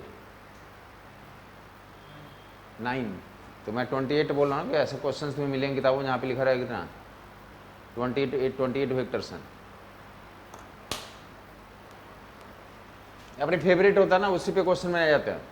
कभी यूपीएससी के एग्जाम में पूछा गया था गांगुली उसमें सेंचुरी मारा था, समझ आई बात नहीं? गांगुली जो है कि सेंचुरी या डबल सेंचुरी ऐसे बनाया था कुछ, तो कुछ एग्जाम में पूछ लिया कि गांगुली जो है जो डबल सेंचुरी बनाया कितने बॉलों पे बनाया, समझ आई बात नहीं? तो वो जो बनाने वाला जो पेपर बना रहा होगा उसका फेवरेट प्लेयर गांगुली होगा, तो उस पर क्वेश्चन बना दिया उसने। अगर तुम्हारा जो क्वेश्चन लिखने वाला आदमी है उसका फेवरेट नंबर क्या है 28, तो लिख दिया 28 वेक्टर्स हैं इक्वल मैग्नीट्यूड सिमेट्रिकल में हैं, तो उनका रिजल्टेंट बता दो, क्या टिक आउट करोगे? 0।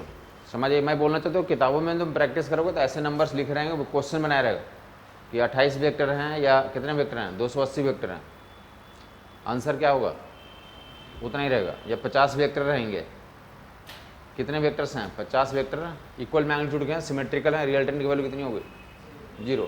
या कोई जिसकी तो अर्थव्यवस्था खराब है तो 10 वेक्टर दिए रहेंगे, लेकिन 10 वेक्टर ही है इक्वल मैग्नीट्यूड के हैं और सिमेट्रिकल है, रिजल्टेंट कितने होंगे 0। तो मैं बोलना चाहता हूँ कि ऐसे क्वेश्चंस मिलेंगे तुम जाकर टिक आउट कर लोगे, कुछ नहीं कोई भाई दिया हुआ तो कोई फर्क नहीं, सर उनका क्लोज 10 20 40 50 कितना भी लिख देना, कंडीशन होना चाहिए कि मैग्नीट्यूड इक्वल और साथ में क्या सिमेट्रिकली ओरिएंटेड होना चाहिए।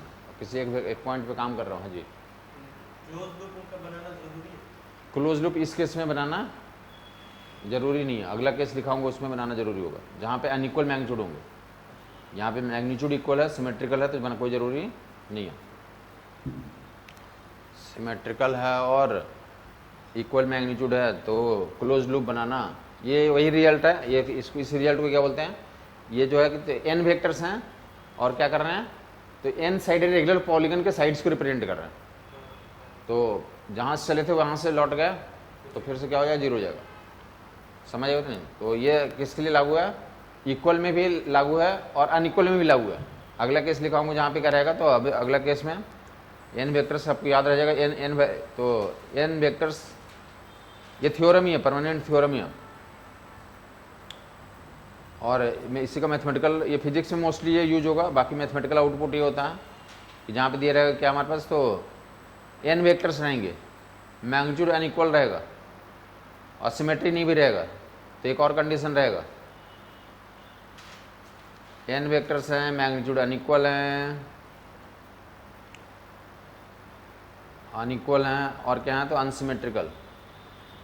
अनसिमेट्री मतलब किसी दो के बीच का एंगल बराबर नहीं है, साथ में क्या कंडीशन और लिखा रहेगा तो रिप्रेजेंट साइड्स ऑफ तो polygon, represent sides of closed polygon.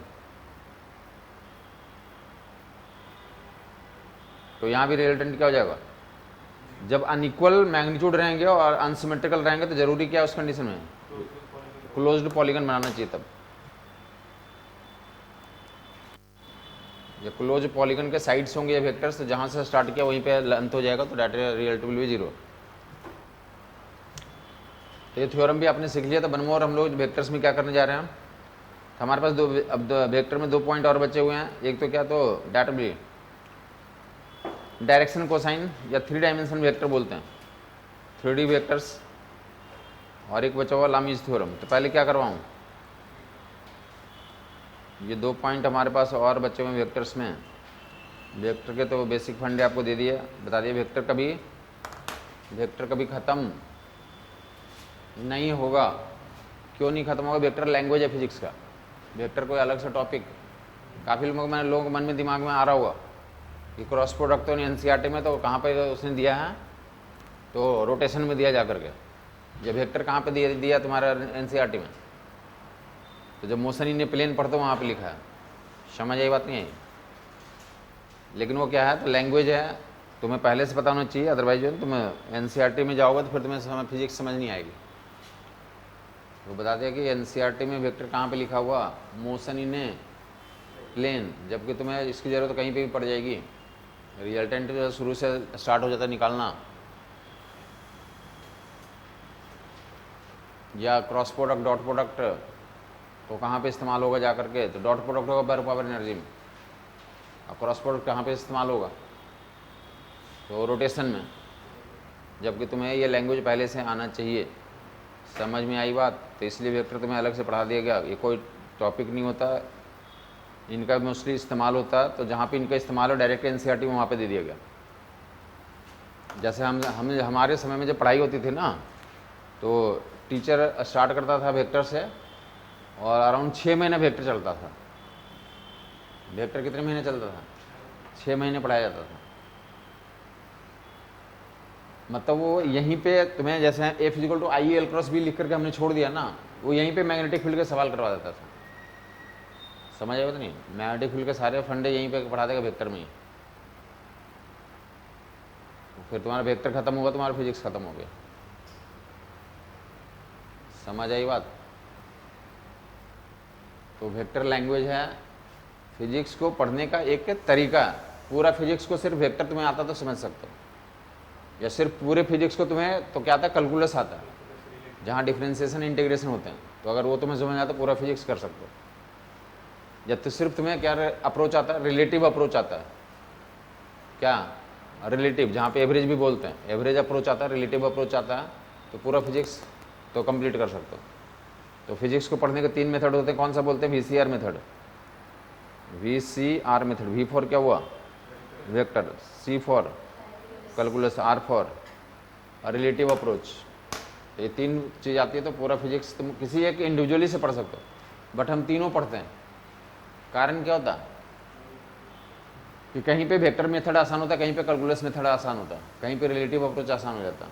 तो इसलिए हमें आना चाहिए, तीनों आना चाहिए, क्योंकि कंपटीशन है। अगर तुम्हें रिसर्च करना तो किसी एक ही पे रिसर्च मिलेगा, बट कंपटीशन में एग्जाम देने जा रहे हो तो क्या होना है, हमें तीनों आने चाहिए। जो फास्ट होगा उससे हम आंसर निकाल के आ जाएंगे। बात क्लियर हो गई नहीं होगी? जैसे आपके पास कोई व्हीकल होगा ना, तो उसमें सारे कोई एक ही तो CNG पे चलाते हो, लेकिन साथ में कोई पेट्रोल या डीजल भी एक्स्ट्रा रखे रहते हो, कहीं खत्म हो गया तो हम क्या करेंगे? तो प्रिकॉशन लेके चलता। तो ऐसे हम तीनों मेथड्स पढ़ते हैं प्रिकॉशन के लिए। कोई एक से कोई मेथड, कोई क्वेश्चन हमसे टफ लग रहा है तो दूसरे मेथड से हम जल्दी कर सकते हैं। तो जो जैसे रिक्वायरमेंट होगा ऐसे करते हैं। VCR अप्रोच हम तीनों को स्टडी करते हैं, डिमांड है हमारा। तो इन तीनों में पहले क्या करवाऊँ, बाकी वो प्रोसेस कंप्लीट कर लें। नाम हमारा पूछने का 2 कारण था। एक तो धीरे धीरे हमें सबका नाम पता हो जाए तो बढ़िया रहे। दूसरा, तो आप बोलें अपने आज से ही बोलना शुरू करें कि डॉक्टर तन्मय। आपके अंदर फील आनी चाहिए कि मैं डॉक्टर बनने वाला हूँ। समझ आई बात? तो एक बार सबसे मतलब अपने चेहरे पर स्माइल लाएं और फील के साथ बोलें डॉक्टर तन्मय। मतलब ऐसे मज़ा नहीं आया भाई, मज़ा आया तुम्हें सुनने में? डॉक्टर तन्मय देखा वो कौन सा मुन्ना भाई MBBS, तो उसमें देखा ना कि किस स्टाइल में बोलता है, किस स्टाइल में बोल रहा था। अच्छा, याद ही नहीं है किसी को याद नहीं है? देखा ही नहीं, किसी ने नहीं देखा? कैसा था, किस स्टाइल में बोल रहा था?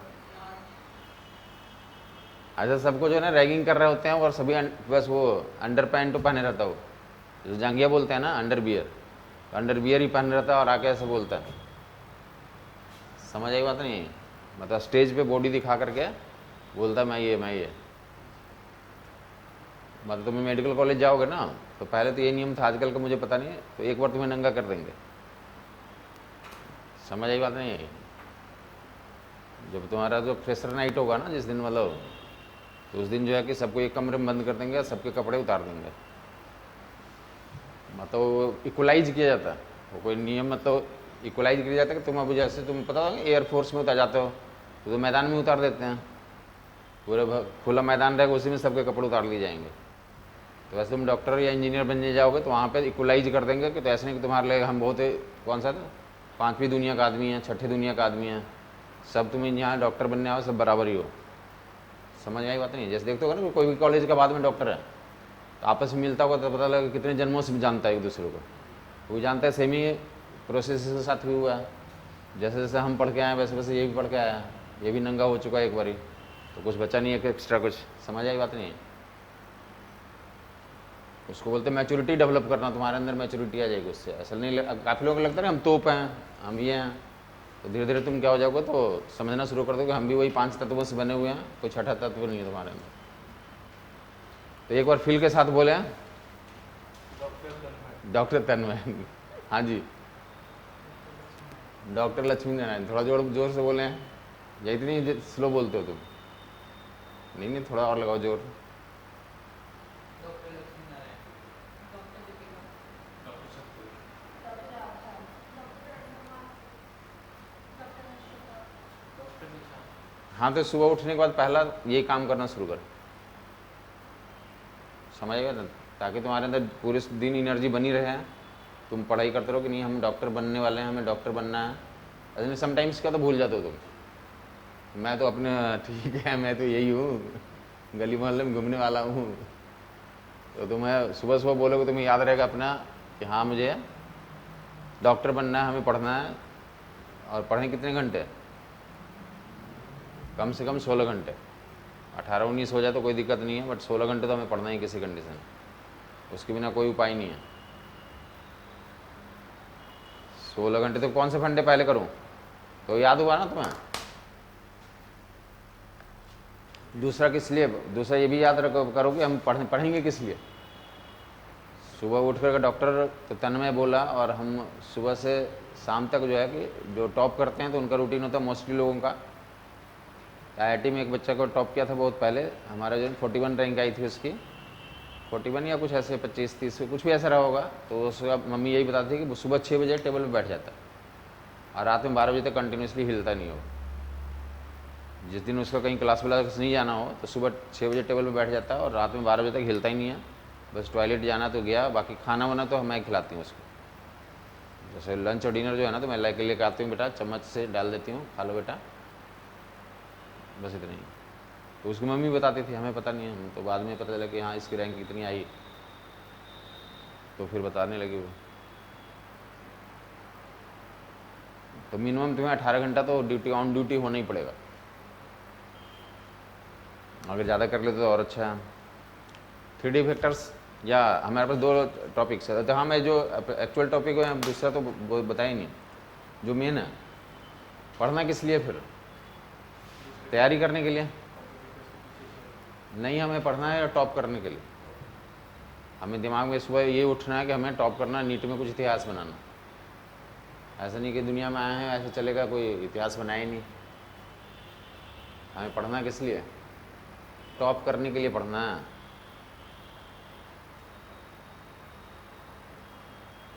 तो सुबह जैसे या दिन में भी कभी एनर्जी कम हो जाती है तो अपने आप को तुम बोल सकते हो कि डॉक्टर तन्मय, और हमें टॉप करना, हमें पढ़ना। हमारे जो है ना, किसी तरह होली हो, दिवाली हो या कुछ भी हो, हम क्या करेंगे? 18 घंटे तो पढ़ेंगे, बाकी होली दिवाली तो हम मना ही लेंगे साथ में, लेकिन पढ़ना हमें है ही किसी भी कंडीशन में, क्योंकि हमें टॉप करना है। तो जब ये चीज़ें याद रहेगी तब तुम जाके तो 18 घंटे पढ़ पाओगे। बात क्लियर हो रही नहीं हो रही है? तो पहले कौन सा टॉपिक करूँगा? पूरा स्टोरी समझ में आ गया होगा।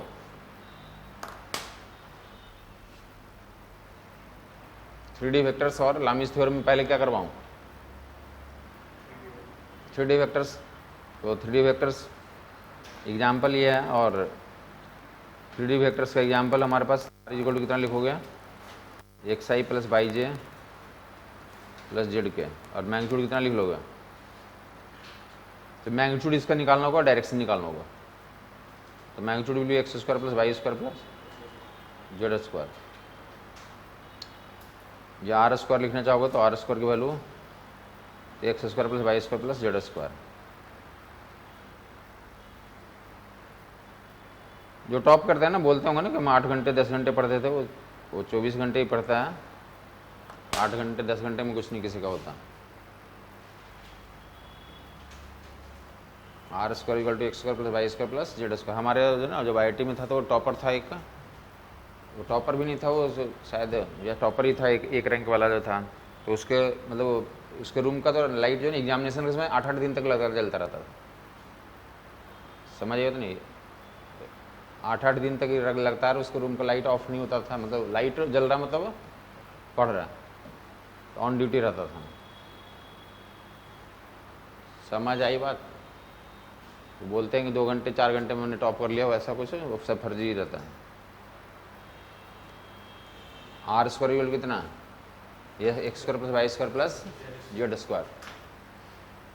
तो अब ये मैग्नीट्यूड तो यहाँ से बताता हूँ डायरेक्शन बताने के लिए। तो डायरेक्शन बताने के लिए क्या करते हैं, डायरेक्शन कोसाइन यहाँ पे यूज करना होता है। याद होगा ना, प्लेन में तो ऐसे बता रखा ना तुम लोग, एक्स आई प्लस डायरेक्शन कैसे बताया था, किसी को याद है? तो tan theta equal to Y बटे एक्स लिखा था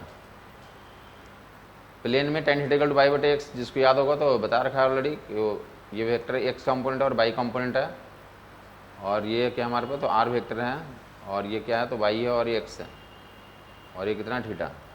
तो ये आर वेक्टर का डायरेक्शन बताने के लिए है।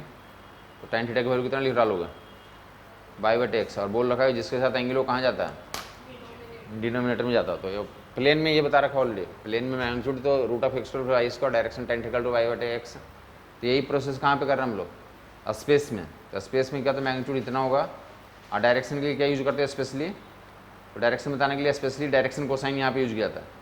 3 डायमेंशन में डायरेक्शन बताने के लिए क्या यूज किया जाता है, डायरेक्शन कोसाइन, डायरेक्शन कोसाइन। हाँ, डायरेक्शन कोसाइन क्या होता है, तो कोई वेक्टर जो है, जो vector makes angle alpha beta gamma with X axis, vector makes angle alpha beta gamma alpha with X axis, alpha with X axis. Vector X axis से कितना एंगल बना रहा है, तो vector makes angle alpha with X axis, beta with Y axis and gamma with Z axis. Vector makes angle alpha with X axis, gamma with beta with Y axis and gamma with Z axis.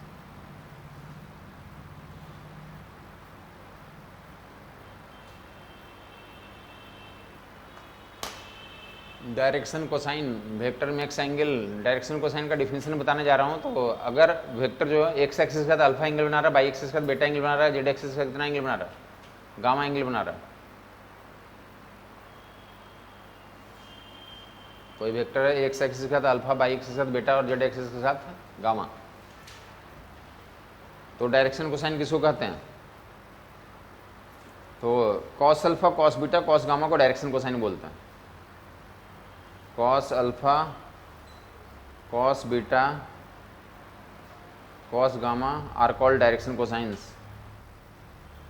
Alpha beta gamma direction cosine नहीं है, cos alpha cos beta cos gamma are called तो direction cosines. DCs पढ़ते हैं, DCs direction cosines, cos alpha cos beta cos gamma are called direction cosines. काफ़ी किताबों में इनको L M N से भी तो रिप्रेजेंट करते हैं, एल एम एन, काफ़ी जगहों पे लिखा है एल एम एन, तो इसका मतलब इसी को बोल रहा, डायरेक्शन कोसाइन। कॉस अल्फा की वैल्यू एल भी रिप्रेजेंट कर सकते, कहीं पे एल एम एन लिखा हो, मतलब इसी के बारे में बात कर रहा हूँ। Cos alpha cos beta cos gamma are called direction cosine. Clear? इनके वैल्यू कैसे निकाल लोगे, तो वैल्यू ऐसे निकाल लेंगे अब कि ये देख लें, डायग्राम में दिखाता हूँ, ऐसा ऐसा ऐसा,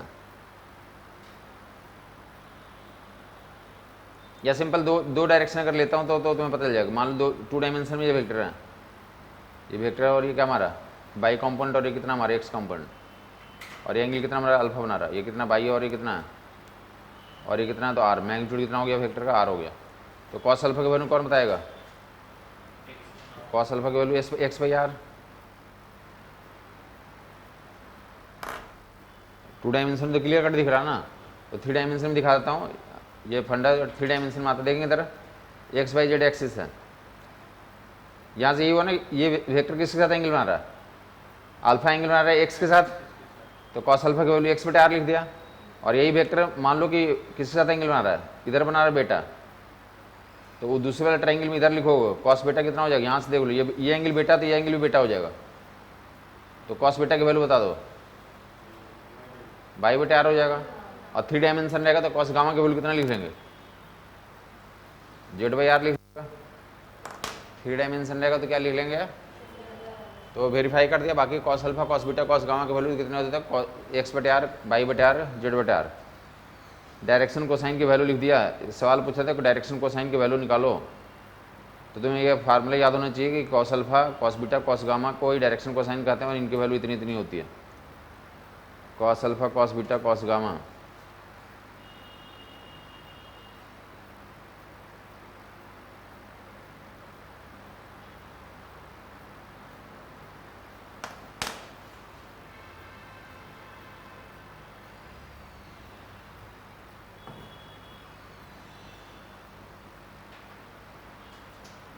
कॉस अल्फा याद रहेगा। हाँ तो बहुत आसान हो गया। वेक्टर दिया रहेगा तो आर निकाल लोगे और वेक्टर लिखा रहेगा तो उसके कंपोनेंट पता कर लोगे, एक्स वाई जेड कितना लिखा हुआ, और रेशियो ले लोगे तो क्या निकल जाएगा, डीसीएस निकल जाएगा। समझ आई बात। लेकिन जल्दी से एक एग्जाम्पल दिखा देता हूँ कि आर इक्वल देख लो, मैं कर दे रहा हूँ 3i + 4j + 12k। अब बोला डीसीएस बता दो, तो इसका मैग्नीट्यूड निकालोगे तो मोस्टली को आगे होगा। 13 होता है कुछ और होता, तो 3 4 12 का कितना होता है 13, ठीक। एंड कॉस अल्फा की वैल्यू तो एक्स कितना है 3, तो 3/13 कर दोगे। तो कॉस अल्फा कॉस बीटा नहीं रखा है, डीसीएस पूछेंगे और ऐसा ऑप्शन ऐसे दिया रहेगा 3/13 4/13 12/13, तो ऐसे ऑप्शन जिसमें रहेगा टिक आउट कर दोगे। Cos alpha cos beta cos gamma निकालोगे, बट वो ऑप्शन दिए रहेंगे डायरेक्शन कोसाइन कौन सा है, ऐसे ऑप्शन लिखे रहेंगे, तो ये डायरेक्शन कोसाइन ऐसे लिख दोगे। तो रिजल्ट तुम्हें प्रोसीड्यूर याद रखना कि ऐसे ऐसे करेंगे। वेक्टर क्वेश्चन में लिखा रहेगा, तुम्हारे वहाँ पे जाकर करना क्या, सिर्फ मैग्नीट्यूड निकाल लोगे तुम और रेशियो ले लोगे 3/13 4/13 एंड 12/13।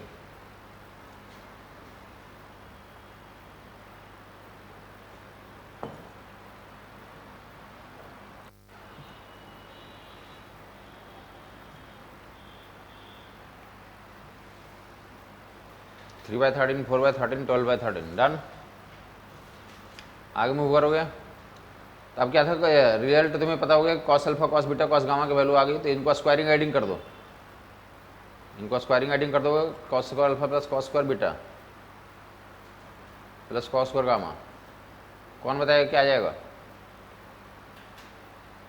तो नीचे कितना हो जाएगा r² हो जाएगा, और नीचे में सभी में r² आएगा ना, और ऊपर में क्या आएगा x² प्लस, और ये वाला और ये वाला दोनों है क्या r² दोनों बराबर ही है। अभी पीछे लिखवा है ना cos square alpha plus cos square x² plus y² plus z² की वैल्यू r² के बराबर ही होती है। ये दोनों तो गायब हो जाएगा, तो रेशियो कितना आ गया 1 आ गया।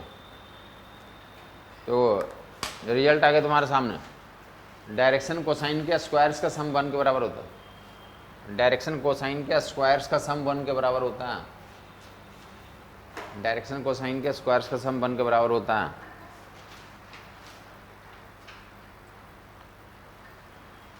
डीसीएस का स्क्वायर्स का सम 1 के बराबर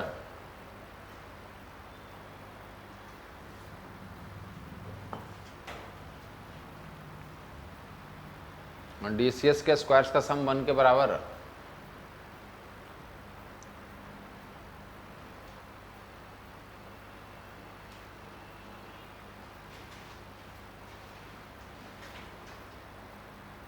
क्लियर।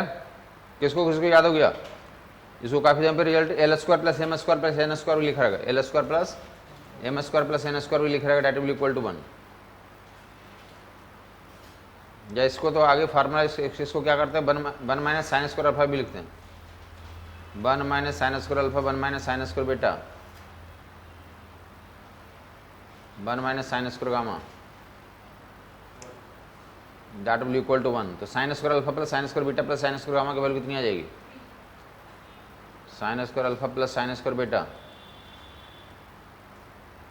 साइन स्क्वायर गामा की वैल्यू भी 1 आ रहा है, या किसको किसको क्या 3 आ रहा है, ये 1 आ रहा है 2 आ रहा है 3 आ रहा है। ये दूसरा रिजल्ट आ गया। साइंस का स्क्वायर्स का सम कितना होता है, डायरेक्शन कोसाइंस का स्क्वायर्स का सम 1 और डायरेक्शन साइंस का स्क्वायर्स का सम कितना हो जाएगा, डेट विल इक्वल टू 2। तो दोनों क्वेश्चन ऑब्जेक्टिव भी तो पूछे रहते हैं, तो मैं इंश्योर करो तुम कर लेते हो। और वैल्यू पुटिंग के क्या सवाल होंगे तो वो बता देता हूँ। ये दोनों डायरेक्ट रिजल्ट है।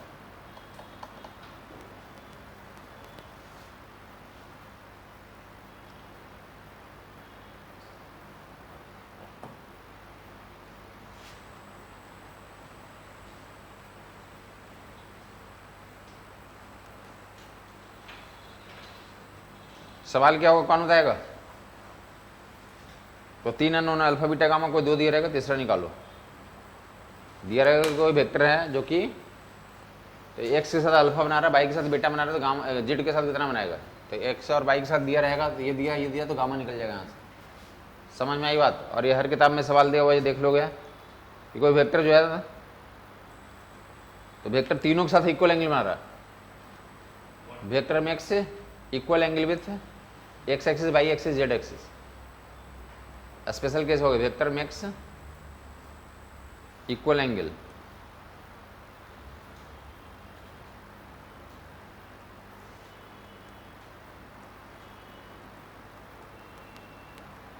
वेक्टर में X equal angle with X axis, Y axis, Z axis, सबके साथ इक्वल इक्वली बना रहा है।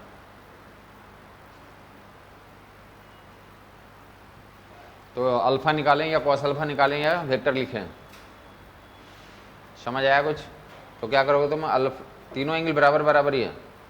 Alpha is equal to beta is equal to gamma, सबको क्या मान लें? इक्वली मान लो। कुछ जो एंगल अच्छा लगता है उसको मान लो। सारे एंगल्स को क्या मान लिया हमने? थीटा मान लिया। अल्फा बीटा गामा सब लोग इक्वल इक्वल ही हैं। तो क्या लिख दोगे तुम? जब तुम्हें अल्फा बीटा गामा बराबर, तो अगर कुछ नया नाम नहीं देना चाहते तो इसी में काम कर लो। तो कॉस स्क्वायर अल्फा प्लस क्या लिख दोगे? और तीनों जगह पे अल्फा ही भर दो।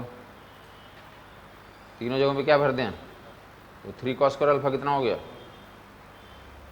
कॉस अल्फा की वैल्यू कितनी होगी? Plus minus 1/√3। समझ में आ गई बात?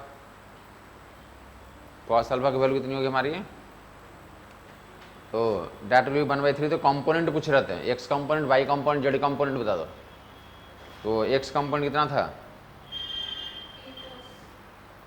एक्स कंपोनेंट यहाँ से देख लो, यहाँ तक कॉस अल्फा की वैल्यू में कोई दिक्कत नहीं है, ठीक है यहाँ तक। तो उसके अलावा जो है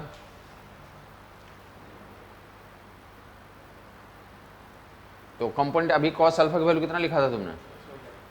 तो एक्स कंपोनेंट कितना हो गया? R cos alpha. अब वाई कंपोनेंट और जेड कंपोनेंट। तो कंपोनेंट पूछेगा तो एक्स वाई जेड को कंपोनेंट बोलते हैं, और आर कॉस अल्फा का R cos beta, R cos gamma. तो इस केस में कितना हो जाएगा? तो कंपोनेंट कितना हो जाएगा? r/√3 या प्लस माइनस r/√3। समझ में आई बात? नहीं आई? तीनों कंपोनेंट बराबर होंगे। अगर एंगल बराबर है तो कंपोनेंट भी क्या होंगे? बराबर होंगे। कितना कितना होगा? Plus minus r/√3। Special case है, हर किताब में ये सवाल दिया हुआ कि अगर वेक्टर इक्वली तीनों के साथ एंगल बना रहे हैं तो उस केस में which of the following is correct. तो cos alpha will plus minus, तो प्लस माइनस ना लिख करके सिर्फ r/√3 भी लिखा हो तो उतना ही से काम चला लोगे। अगर प्लस माइनस है तो प्लस माइनस सही हो जाएगा। मोस्टली जगहों पे तो प्लस माइनस नहीं लेके प्लस वाले भी सिर्फ लिए हुए हैं, r/√3। तो वही टिक आउट कर लोगे तुम। डन हो गया होगा लोगों को?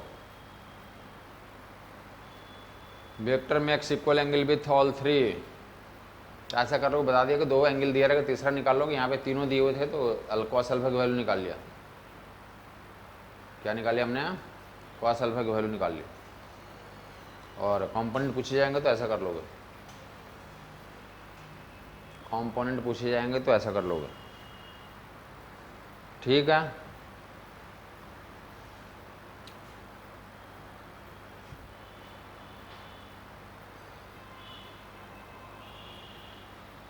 तो जल्दी से तो रिजल्ट बता दे, देखते हैं कौन बता पा रहा है। तो एक्स एक्सिस का तो डायरेक्शन को साइन बता दो। एक्स एक्सिस का डायरेक्शन को साइन देखो, एक्स एक्सिस को ऐसा लिखते हैं। एक्स एक्सिस का डायरेक्शन को साइन निकालना तो आ गया ना, x/r, y/r, z/r। तो डायरेक्शन को साइन लिखना तो एक्स एक्सिस को कैसे लिखोगे? एक्स एक्सिस को ऐसे लिखते हैं, एक्स एक्सिस का वेक्टर लिखना होगा तो ऐसे लिखोगे। ये क्या लिखा हुआ? अरे आई कैप को ही तो एक्स एक्सिस बोलते हैं, तो इसका डायरेक्शन को साइन कितना आ गया? 1/1, 0/1। समझ नहीं आया? एक्स कंपोनेंट 1 है और मैग्नीट्यूड भी 1 है, वाई कंपोनेंट 0 और जेड कंपोनेंट, तो ये कितना हो गया हमारे पास? तो एक्स एक्सिस का डायरेक्शन को साइन कितना हो गया? 1,0,0। एक्स एक्सिस का डायरेक्शन को साइन तो 1,0,0। डन हो गया वो लोगों को? तो वाई एक्सिस का डायरेक्शन को साइन बता दें, जल्दी जल्दी देखते हैं कौन बता पा रहा है। Y axis 0, 1, 0। एक्स एक्सिस हो गया, ये एक्स एक्सिस है, ये वाई एक्सिस है। तो वाई एक्सिस का तो वेक्टर लिखोगे, जे कैप लिखोगे एंड 0, 1, 0 हो जाएगा। डन। और जेड एक्सिस का, तो जेड एक्सिस के लिए क्या लिख लोगे? 0, 0। तो देखते हैं जल्दी से कौन आंसर दे रहा। रेडी हैं सब लोग? तो एक वेक्टर लिख रहा हूं, आर जो है तो क्या है? 7 आई कैप है, इसका डायरेक्शन को साइन बता दो। R equal to 7 I cap, direction cosine 7, 0, 0। गलत आंसर है, इसका भी उतना ही आएगा, 1, 0, 0 ही आएगा। कंपोनेंट 7 है और मैग्नीट्यूड भी 7 है, तो 7/7 फिर से क्या हो जाएगा? 1 हो जाएगा। तो 1,0,0 7 आई कैप का भी डायरेक्शन को साइन कितना आएगा? 1,0,0। क्योंकि एक्स कंपोनेंट 7 और मैग्नीट्यूड भी कितना है? तो 7/7 तो कितना आ जाएगा? 1 आ जाएगा। समझ में आ गया उन लोगों को? हाँ जी, तो आप चले जाएं, बाकी रिवाइज कर लें जो करवाया।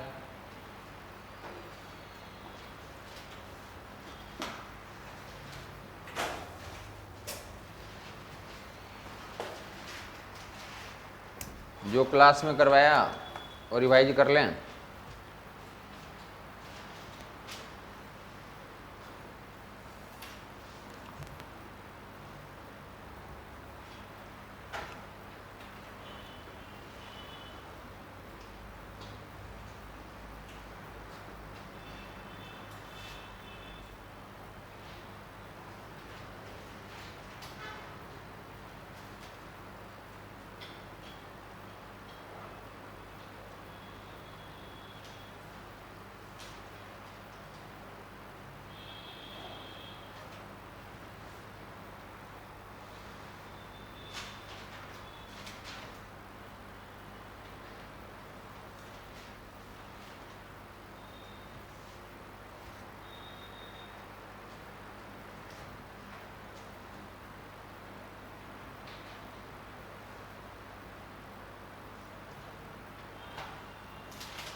वो relation between cos and cot में जो एंगल निकालना है हमको, उसके बाद फिर पूरा एंगल एक तो डायरेक्टली आ जाएगा, जैसे एक साइन थीटा की वैल्यू आ गई थी 4/5, तो थीटा 53 डिग्री ऐसा आ गया था। 4/5 ऐसा बोला था कि साइन ए डॉट बी या ए क्रॉस बी दिया रहेगा, कोई ना कोई एक चीज़ दिया रहेगा। वो ए डॉट बी या ए क्रॉस बी कुछ मेंशन रहेगा।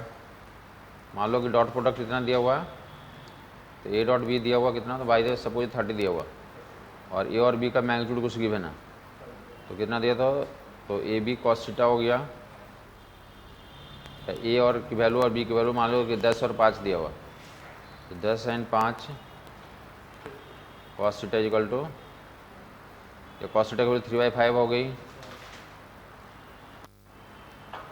कॉस थीटा 3/5 या थीटा की वैल्यू दैट विल बी, तो 53 डिग्री आ गया। तो हम जानते हैं कि जस्ट ना ये जो है वैल्यू होगी, हम जानते हैं जनरल नॉलेज जानते हैं कि ये कॉस थीटा या साइन थीटा में 2 बार वैल्यू जाती है। कॉस थीटा या साइन थीटा में तो जो सेम वैल्यू है 2 बार रिपीट होती है, तुम्हें पता होगा। तो या तो डायरेक्ट फार्मूला दे दिया था, या तुम जानते हो तो कॉस थीटा में ऐसा ग्राफ होता है, बताया कि साइन थीटा और कॉस थीटा सेम फेज में नहीं होता, दोनों का मिलन नहीं होता। साइन थीटा यहाँ से स्टार्ट होता है और कॉस थीटा कहाँ से स्टार्ट होता है? तो ऊपर से स्टार्ट होता है, तो दोनों का मिलन। तो ये मैं बोल रहा हूँ कि अब उजला वाला ग्राफ तुम्हें देखना है। उजला वाला ग्राफ में क्या दिख रहा है? यहाँ पे कोई 53 डिग्री कहीं यहाँ पे आएगा, ये कितना 90 डिग्री है, तो 53 डिग्री कहीं इधर आ रहा है मान लिया, तो जो 53 डिग्री यहाँ पे जो वैल्यू है, फिर वैल्यू यहाँ पे एक और रिपीट होगा, ये वैल्यू यहाँ पे आ गई और सेम वैल्यू यहाँ पे भी मिलेगा। तो एक कहाँ पे होगा हमारे लिए, पहले क्वाड्रेंट में आ गया तुम्हारा 53 डिग्री, और एक कहाँ पे आएगा, फोर्थ में आएगा, 2 पाई माइनस थीटा करके निकाल लेंगे। तो अगर ये रहेगा तो कॉस थीटा या कॉस 2 पाई माइनस थीटा बराबर होता, जबकि साइन वाला होता तो साइन वाला कर्व ऐसे जाएगा, हाँ तो पाई माइनस थीटा यहीं पे एक वैल्यू यहाँ बराबर हो जाएगी, यहाँ आ जाएगी, साइन थीटा और साइन पाई माइनस थीटा बराबर होता।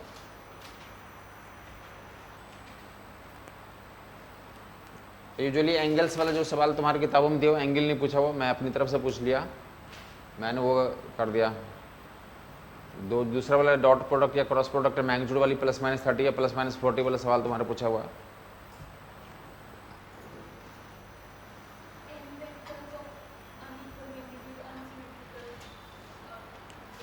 हाँ, साथ में क्लोज्ड पॉलीगन भी होना चाहिए। अनइक्वल मैग्नीट्यूड है ना, तो जरूरी है कि ये क्या होना चाहिए, जहाँ से स्टार्ट किया वहीं पे होना, खत्म होना चाहिए। अनइक्वल मैग्नीट्यूड है तो इस केस में तो रिजल्टेंट 0 तभी होगा जब ये क्या हो, क्लोज्ड पॉलीगन बना रहा हो। बड़ा छोटा दिखा रहा हूँ, तो इसी केस में जो है ना फाइनली जाकर तो यहीं पे मर्ज होना चाहिए, जहाँ से स्टार्ट किया था वहीं से एंड होगा, तो क्या होगा, रिजल्टेंट 0 हो जाएगा। अदरवाइज ये कोई गारंटी नहीं है। अनइक्वल मैग्नीट्यूड है तो डेफिनेटली अनसिमेट्रिकल भी होगा, मैग्नीट्यूड भी अनइक्वल होगा तो एंगल भी अलग अलग हो जाएंगे, तो उस केस में रिजल्टेंट 0 होने की तो परफेक्ट केस कब मिलेगा, जब क्लोज्ड पॉलीगन के साइड से रिप्रेजेंट कर रहा हूँ। या स्टेटमेंट में किताबों में सवाल दिया हो जहाँ पे स्टेटमेंट लिखा हुआ कि कौन सा ट्रू स्टेटमेंट है। सिमेट्रिकल में तो ऐसा कोई पॉलीगन होना कोई ज़रूरी नहीं है, बेसिकली वो ज्योमेट्रिकली होते पॉलीगन ही है, वो होते पॉलीगन ही है, बट वहाँ पे तो वैसे बोलता है कि अगर कोई दूसरा केस भी फिजिकली पॉसिबल केस भी है तो भी उस केस में हो जाएगा, बट होते वो जैसे हमें पढ़ते हैं ना कि किसी पॉइंट पे 3 फोर्सेज इक्वल मैग्नीट्यूड के लग रहे हैं, 3 वेक्टर्स हैं इक्वल मैग्नीट्यूड के लग रहे हैं, तो वो देखो ये 3 वेक्टर्स ऐसे दिखा रहे हैं, ये फिजिक्स ऐसा है कि 3 वेक्टर्स इक्वल मैग्नीट्यूड कैसे काम कर रहे हैं किसी पॉइंट पे। बोले कोई ऑब्जेक्ट है उस पर 3 फोर्सेज काम कर रहे हैं, इक्वल मैग्नीट्यूड के हैं और 120 एंगल पे, समझ आएगा तो नहीं, ऐसा बोल देते, फिजिक्स का तो लैंग्वेज है, बट है ये क्या, तो इक्विलैटरल ट्रायंगल को ही बोल रहा हूँ, ज्योमेट्रिकली वो है क्या, ज्योमेट्रिकल इक्विलैटरल ट्रायंगल। देखो कैसे इक्विलैटरल ट्रायंगल हो गया, ये है कौन सा चीज़, इक्विलैटरल ट्रायंगल ही है, जिसको क्या करते हैं हम लोग, ऐसा कर दिया, पैरेलली शिफ्ट कर सकते हैं तो कर दिया, तो ऐसा ही इक्विलैटरल ट्रायंगल बन गया। पहले दिखा रहा था तो फिजिक्स था और ऐसे दिखा देते, क्या हो गया, ये हो गया ना, ये ऐसे चला, यहाँ चला, ऐसे लौट के यहीं आ गया। समझ आई बात नहीं आई?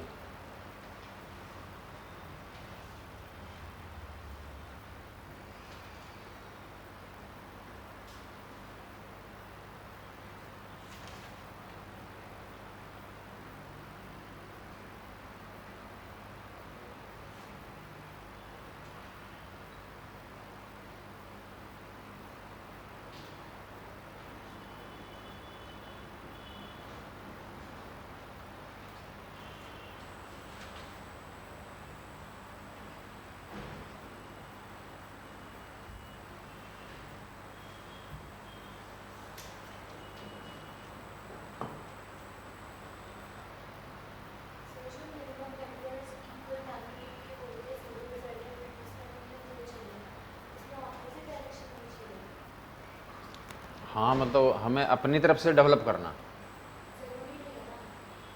अरे जरूरी है तभी तो 0 होगा ना,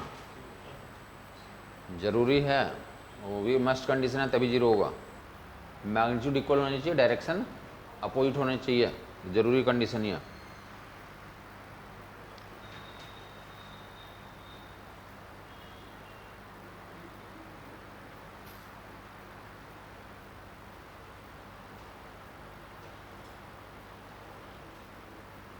वो वैसा प्रिंसिपल पे गेम बना हुआ है, 2 आदमी हो तुम और दोनों की ताकत बराबर है, दोनों की ताकत क्या है, बराबर है, और दोनों पंजे लड़ा रहे हो, तो कौन जीतेगा, इक्विलिब्रियम में रहेंगे तो इक्विलिब्रियम में तो जीरो हो गया।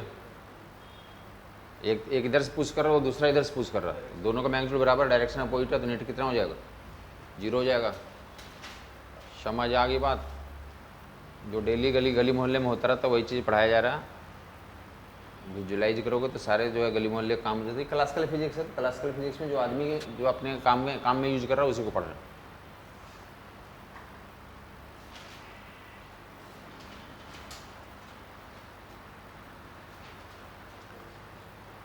तो सब लोगों ने रिवीजन कर लिया होगा, मैं एक बार करवा देता हूँ क्या क्या पढ़ाया गया आज। तो स्टार्ट कहाँ से करा था हमने? तो R cross F, A cross B equal to A B sine theta N cap.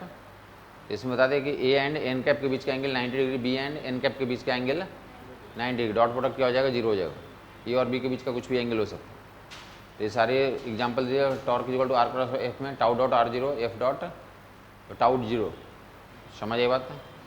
उसके अलावा स्पेशल केस लेफ्ट ट्रायंगल दिया, B equal to omega cross r. तो इनमें किसी भी दो के बीच का एंगल, तो ये तीनों आपस में म्यूचुअली परपेंडिकुलर होते हैं। तो किन्हीं भी दो का डॉट प्रोडक्ट जीरो कर दोगे, यहाँ भी सवाल मिलेगा और सर्कुलर मोशन में भी मिलेगा। बाकी जो है तो बच्चे हुए लोगों के लिए भी करवा दिया कि tau equal to M cross B, tau dot M zero, M dot tau dot B zero. समझ आई बात? या फिर tau equal to P cross C, तो tau dot P zero, tau dot E zero. या फिर F equal to Q we cross B, F dot v zero, F dot B zero. या फिर F equal to I L cross B, तो F dot L zero, F dot B zero. या E M wave के लिए बता दिया, electric field, magnetic field, और उसमें कोई मैथमेटिकल रियलिटी नहीं होता, बट ये रियलिटी है। कम से कम प्रीवियस ईयर सोल्व करोगे जेई मेन और नीट का, तो कम से कम 10 बार ये स्टेटमेंट ही पूछा हुआ है डिफरेंट फॉर्म में। Which of the following is correct regarding E M wave. तो स्टेटमेंट ये ट्रू होता है कि electric field, magnetic field and direction of propagation vector, जो ई एम वेव का जो बारात चलती है, तीनों आपस में क्या होती है? म्यूचुअली परपेंडिकुलर होती है। तो ये आपको इसके स्टोरी सुना दी। अब जैसे मैं बोल रहा हूँ ना, तो वैसे तुम क्या करोगे? तुम घर पे जाके अपने कभी नोट्स एक बार पढ़ लिया और खड़े होकर बोलना शुरू कर दो। बोलने का तो इम्पोर्टेंस बता रखा तुम्हें। किसी को याद है बोलने का क्या इंपॉर्टेंस बताया? लॉन्ग टर्म मेमोरी में याद रहती है। इसके अलावा क्यों लॉन्ग टर्म मेमोरी में जाती है वो? एक्टिव रिकॉल तो वेरी गुड। Anything else? जब तुम कभी भी ना अपना देख लेना कि तुम किसी चीज़ को शांति से पढ़ रहे हो, मतलब इतनी देर में नोट्स को तो आराम से बिना साउंड का तो डेवलप किया, रिवाइज किया। और कभी तुमको उसी चीज़ को ना उतना ही देर बोल बोल के पढ़ो। जब तुम बोल बोल के पढ़ रहे होगे ना, देखोगे उसके बाद ना इधर देखोगे, इधर देखोगे, इधर देखोगे, सब कुछ गर्म हो जाएगा। मतलब उस कंडीशन में सारी चीज़ क्या होती है? काम कर रहे होते हैं।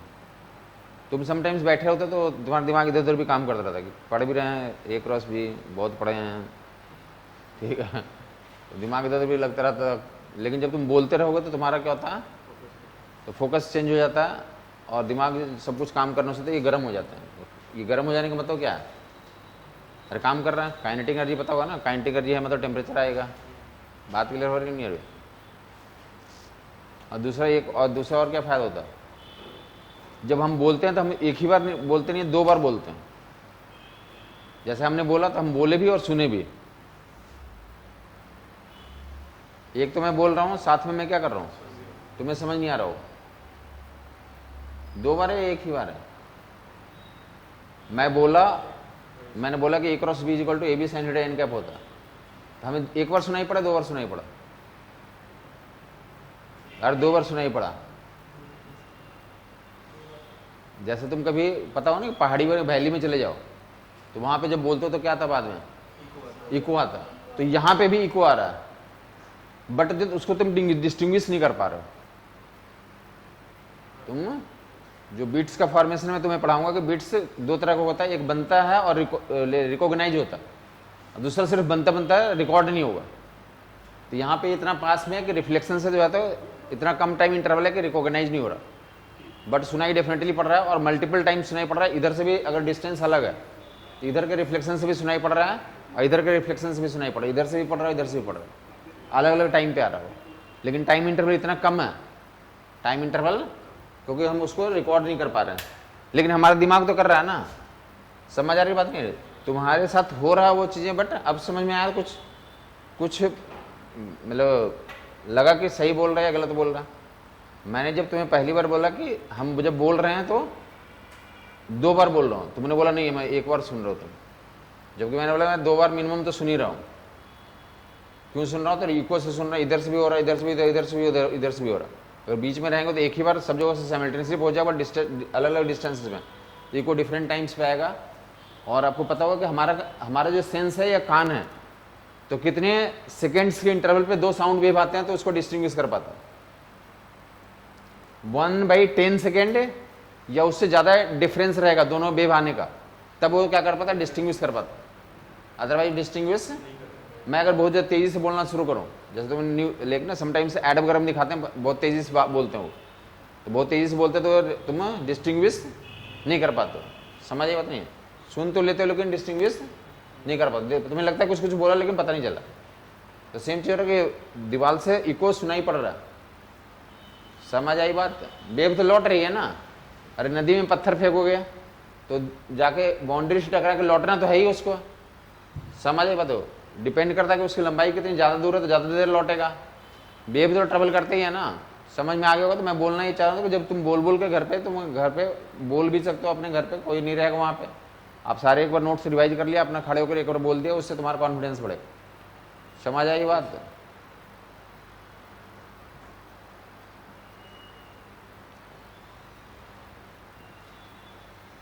बोल के पढ़ने से तुम्हारा तो फोकस भी, मतलब कंसंट्रेशन भी बढ़ जाएगा।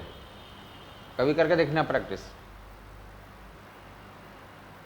और बोल बोल के तुम पढ़ोगे, तुम ऐसा जिद पाल लो कि मैं खत्म करके सोऊंगा, तो एक एक दिन में तुम पूरी किताब खत्म कर दोगे। रात में खड़े होगा 10 बजे के 10 बजे का, जब तक खत्म नहीं होगी किताब नहीं सोऊंगा, पूरा किताब याद भी हो जाएगा, खत्म एक ही दिन में फिनिश। एक वो खड़ा होने को पता भी होगा, तुमने सुना होगा ना, गूगल का CEO है, कौन है वो बोलता है मैं वॉकिंग करता हूँ, मीटिंग करता हूँ, वॉकिंग करता हूँ, सारा काम करता हूँ। तो वॉकिंग करते रहोगे तो उससे क्या होता है? कंसंट्रेशन हाई होता है, एक्शन में एनर्जी ज़्यादा होती है तुम्हारे अंदर। जैसे तुम टेबल पे बैठ जाते हो या बेड पे बैठ जाते हो तो क्या होता है? मतलब बेड से ज़्यादा टेबल पे तुम्हारा एक्शन रहता है, ये तो मानते होगा ना। एक तो बेड पे बैठ के पढ़ते होगे और एक कहाँ पे बैठ के पढ़ते हो? टेबल पे या कुर्सी टेबल पे। तो किस में ज़्यादा एनर्जी रहती है तुम्हारे पास? टेबल कुर्सी पे ज़्यादा एक्शन वाली एनर्जी होती है, बेड पे घट जाती है।